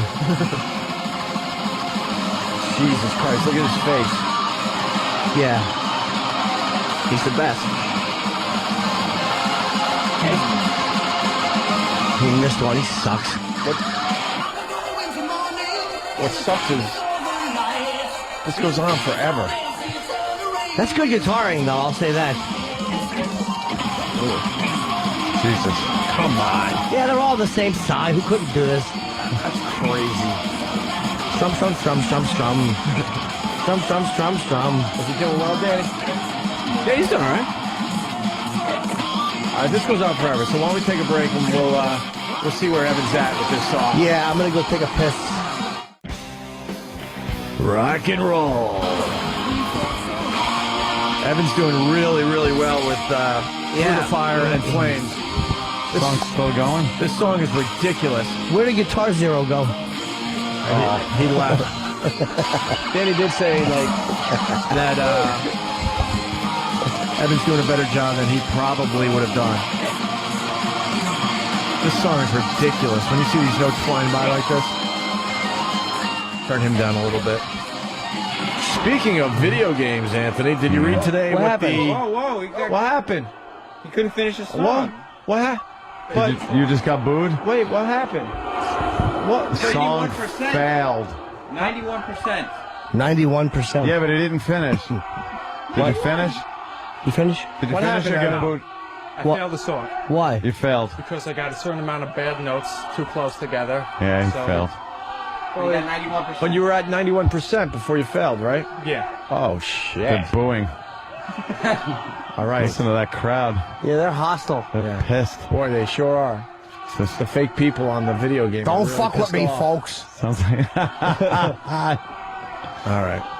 it sounds like any O&A appearance at the Hard Rock without the racist comments. Danny, be honest now. You just saw, you looked at his stats. He found the song officially, but He did 91% on Expert Fire and Flames. I would have never come close to that. he didn't finish the song. You left the room. What? He didn't finish. Yeah, he failed. He failed. Yeah, he was up to. He was doing 91%. Oh. Then he had a bunch of bad notes in a row. Oh, completed 91% on Expert. Yeah, song Oh, failed. it says completed. I didn't see that. I thought he actually got 91%. Oh, yeah, okay. Completed 91%. No, he completed 91% Damn, of you the were song. But then failed. Yeah. But then, epic fail. I was about to say, because 91 that's, I mean, if he got crazy. through 91% of that, I was Crazy. like, holy shit, yeah, that guy's definitely better than me. I think that is what that means. No, it isn't. I think that means that. I think that is what that means. It doesn't, primetime. No. I think so. Wrapping up our video game segment here, Wii Sports is best-selling game ever. That came out I today. read that yesterday. Beating out, Super Mario Brothers. Wow. Oh, that's one of Jimmy's favorites. The original I like, but Yeah. this new one it's fucking horrendous. You don't like driving around in the midair? Mario with- Karts? Oh, it fucking sucks, dude. It What fucking does it sound like? sucks. Ba-ding ding, ba-ding ding. Oh, look, I'm gonna drive into the square floating. You fucking asshole. Drive out of the LA like fucking Harry Chapin. You get so angry. It's because it's enraging that they could do better and they don't. It would be fun if they looked like real people. They go with the cartoon angle. Ding ding. Because you're a stats guy. Why has Wii Sports beat out Super Mario Brothers? I would say because more people own the console. There you and go. Are playing more games. Video games are hotter than ever. Yeah. Yeah, it's packaged with the console. Right, it's packaged with it. Yeah. You can't fucking not have it. Good point. So they're not actually Fantastic. searching it out on their own. Yeah. Yeah, but you can play with the whole family too. I like that. Which That's is the best really part. nice. Yeah. Is While that- you're fucking your daughter, You can play and. Is Tank hanging? You're just staring at me. No, because I was trying to think of a Susan Smith joke. That was what I was. I thought of it, but it was like 2 seconds too late earlier when we were talking about let the horse out of the barn. The wee float. Oh, God, that really stinks. That smells like very bad breath. Get Tank Hankers in here. What, coincidence? It's got that mothball-y kind of. Yeah. Wow, that's really bad. Why Tank. what is that about? You suck so bad today. You gotta do this for the show. What is this? I want to spray it right under your nose. Keep it away from me. Oh, I go crazy Can with I spray stuff it on like your this. face? No, my dad for him. No, not that. On your cock. I won't spray it on your face though. Spray it on your ass. How about a shirt? No, that'd be cruel.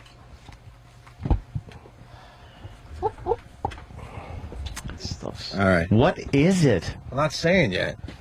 I want E-Rock to be the first one. Breath spray? Where you want it. It is, yes, but it says raid on it. All right. Wait. It's on his hand. On the shirt, too. Did it spray? No, okay. I gotta go. Where you gotta go? Oh my God! Get away! I'm not smelling you. I'll fucking shoot you. What are you, crazy? Wow. Oh, shit. Holy shit, that's really bad. Oh my God. Dude, that's fucking. It on the Don't chair. wipe it on the chair, you fucking maniac. I don't sit here. It's all right. You know, you're just making the whole place stink even more. You could have walked out and washed your hands. Rock. I can't believe you would do that. Oh, fuck. Oh, God damn I it. smelled I it. can't believe you would do that. Wow, that's bad. Yeah, I do actually. All right, Danny. Holy shit. Oh, no, you're not doing it right. man. You're not doing it right. Yeah. Believe me, I got right in there. Trust me. Oh, my God. Holy shit. Wow. I don't even know how to describe that. I do. It smells exactly like shit. Yeah, I'm hungry. That is smelly ass. That's cracky ass. Tank, you got a mic? Oh, God, it's shit. Oh, wait. Wow, That's exactly shit. Hold on, where are you going? Don't let the audience smell it. No, wait. That's They're what we want. actually Wait, able here. to put shit in a bottle. Yeah, here. Dude, that smells like Wait, get the mic out among the audience. Oh, it really smells like shit. Look, we can't fuck with you guys. Who wants to smell this stuff? Raise your hand. All right. Would you take it on your hand? All right. Who? All right, come here. Dude. Oh, dude. It smells like diarrhea, not even shit. It's the worst smell ever. This is Rachel. Hi, Rachel. You want to put your hand out? What are you doing? Put your hand out. Ready? Let it sink in for a second. Yeah. It smells like swamp ass. It does, really. It gets worse, though. Oh, wait. Fuck. Hey, Earl. Earl, come here. Earl. We got a new sponsor that we want you to check. What? Come here. Earl, come here. Earl, come on. Earl, come on, try it. Close the door if he comes back in. Earl, come in here. just smell it. Already. Oh, God, this is so bad. Dude, it's so fucking bad. Earl, what's it smell like? What's it smell like, Earl? Smells like your ass. It really is shit. I didn't even spray any on me, and it's on me. Dude, it's fucking just permeating this room. Who else wants to smell this? I don't know. It's shit. Hey, Butcher, you want to smell this? It's shit. Come here. If E-Rock had an ounce of balls, Oh my God! He just sprayed his face. Oh my God! What did he do? He sprayed it all over Butcher. And Butcher's running to the sink. It is He horrific. sprayed it on Butcher's face. All over his clothes and his face. Talk to the audience. Who else wants to? This whole studio. Anybody else want to try this? This studio fucking stinks so I know. bad. You'd think we just did our regular show. Who wants to go for it? Who else? Hey, Evan, you want to I was try going to this? say, I thought it was just on Come here, nose just smell it. picking Yeah, up Danny's smell it. performance. It's authentic. It's authentic. Thanks. Ah, Butcher's puking? is Butcher puking? He's puking. He's puking. Dude, it smells so fucking bad. Well, it's a new sponsor. What is it? They didn't spend enough money to get this type of advertising there, Will. This is a freebie. Is it all right? Who else wants it? Danny hit it right on the head, though. I couldn't even describe it. He goes, no, it smells like shit. And then you go, oh my God, it is shit. It's like, it smells like fucking shit. It's diarrhea shit. Oh, God. It's like shit in a cadaver. Yeah. Oh, this is horrible. Is it on your shirt there, Iraq? It's so yeah. It's still on his shirt. Bro, it is so fucking bad. The studio fucking reeked. Butch is naked in the fucking production studio. He had to take his clothes off. Oh, they got eye drops, too. Oh, do they? Great. God, if I knew this was safe, I would give a lot of money for someone to take it in their eyes. Never. I don't know if it's safe, though. Not for the eyes. That's just to drop it somewhere, like behind a couch. Yeah. I know. We wouldn't do that, would we? No. You know, it's going to fucking stink forever. What do you think has to be here tomorrow morning? I know. How about... Come on. Oh, God. It fucking is bad. Really bad. It's amazing. This is really, really bad. We can't do...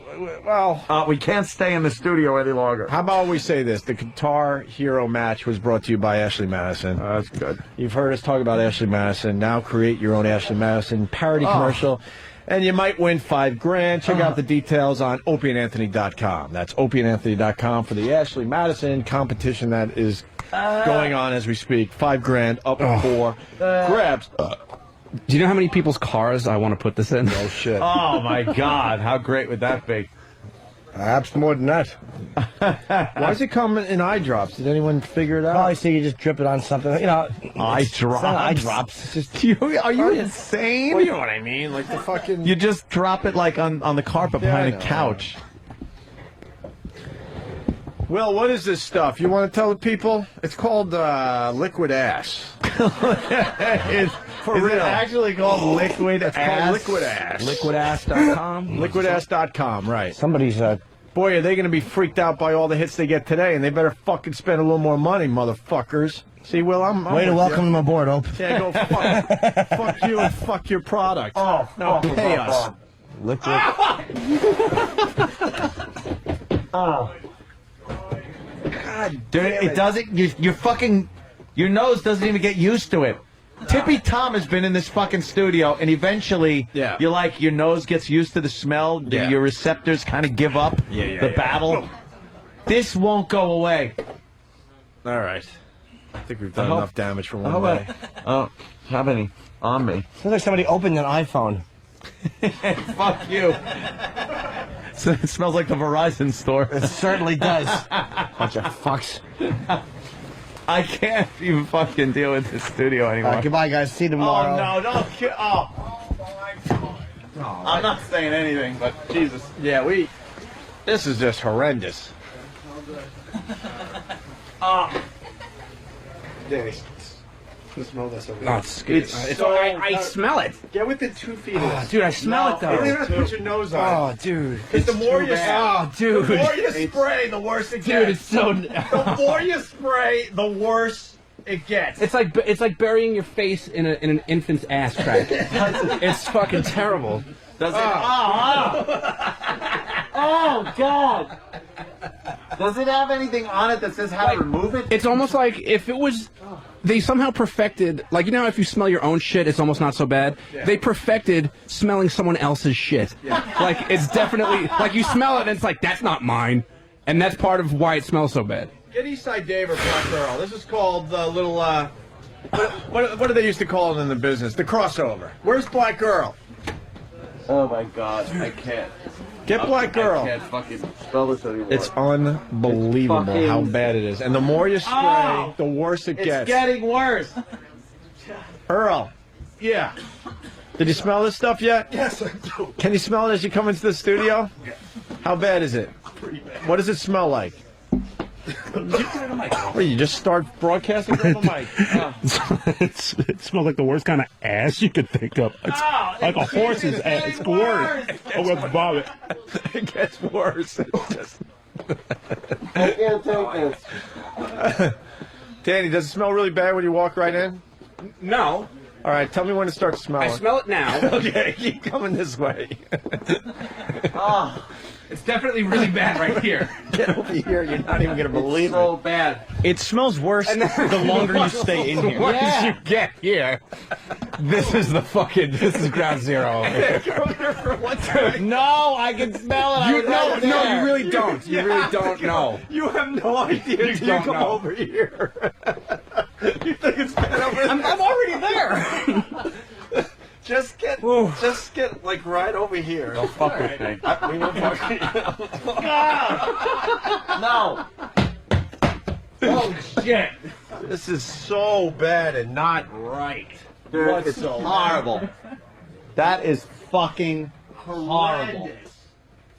I don't know why you would want to sell something that smells like ass, but you've done it.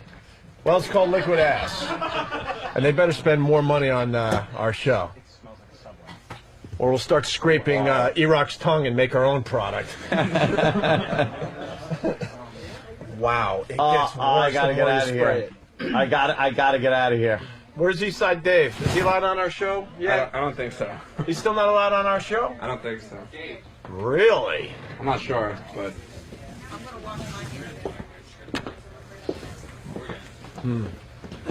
Oh. Okay. Oh my God, it's on my clothes now. Oh God. It smells really bad. Who's choking us? Dude, why did you... Will, you suck, by the way. Why did you give us this so late in the show? We could have sprayed this on someone and sent them into a Starbucks or something. Oh shit. Oh. Do we have time? We can do that. I'll fucking see We you can for still a couple do more that. minutes. Who's willing to spray this and go into Starbucks and then get a cup of coffee? Let's do it tomorrow, though. Yeah, no? dude, save it for tomorrow. At like 8:40 when Dude, everyone's in Starbucks. Dude, yeah, this is crazy. Eastside, are you allowed on our show officially? Yeah, I think it's... As long as you're not showing your ass? Or As putting long stuff- as things don't get inserted. As long as there's no craziness involved. What does it smell like right now in the studio? Big time shitties. Big time and Guitar Hero shitties. Right. Mixed with Danny's failure shitties. I'm sorry, but that's just what it smells like. Now I have a good nose. I can't stay in here. Now start walking over here. You think it can't smells stay in bad here. over there. Just start making your way and comment on what you're smelling.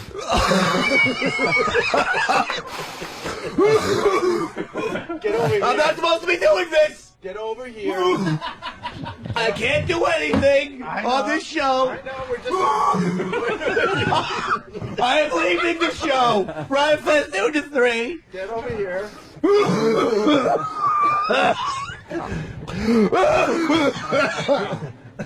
Here, smell. Smell right there. I can't do this. I know, you're not allowed to. But it's for, By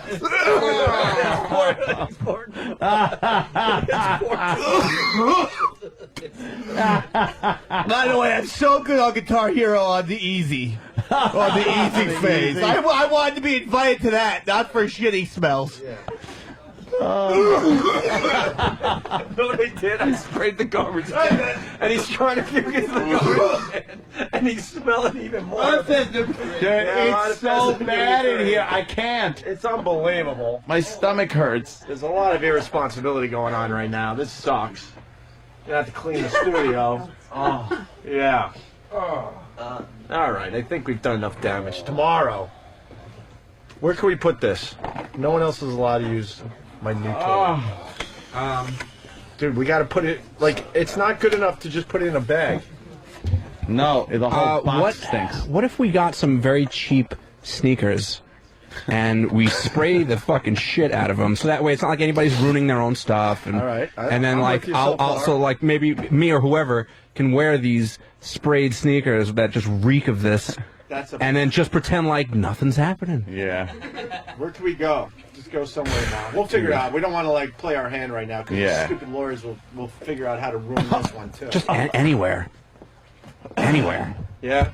Oh, this is so bad. It's horrendous. I gotta get out of here. All right. Or maybe we could just get like a cheap, $5 outfit or something like that, and we'll just be completely sprayed in it. Yeah. All right, who wants to guard this stuff? Sam, We guard can lock this it up. stuff. Lock this shit up. It's called Liquid Ass, liquidass.com. New sponsor. But they didn't spend enough money for this type of attention they got today. I want to acknowledge that. Pay us. Look, you hear people puking all over the place. If that's not an endorsement for your product, I don't know what else to do. Right, Sam? Right. What are you guys talking about? We're trying to develop this bit a little more. Travis had a pretty good idea. Yeah. Can you write it down? Yeah, I don't know if you want to. Oh, okay. Well, let's just say that perhaps it might involve a shit happening. Okay. Okay. Well. Shh.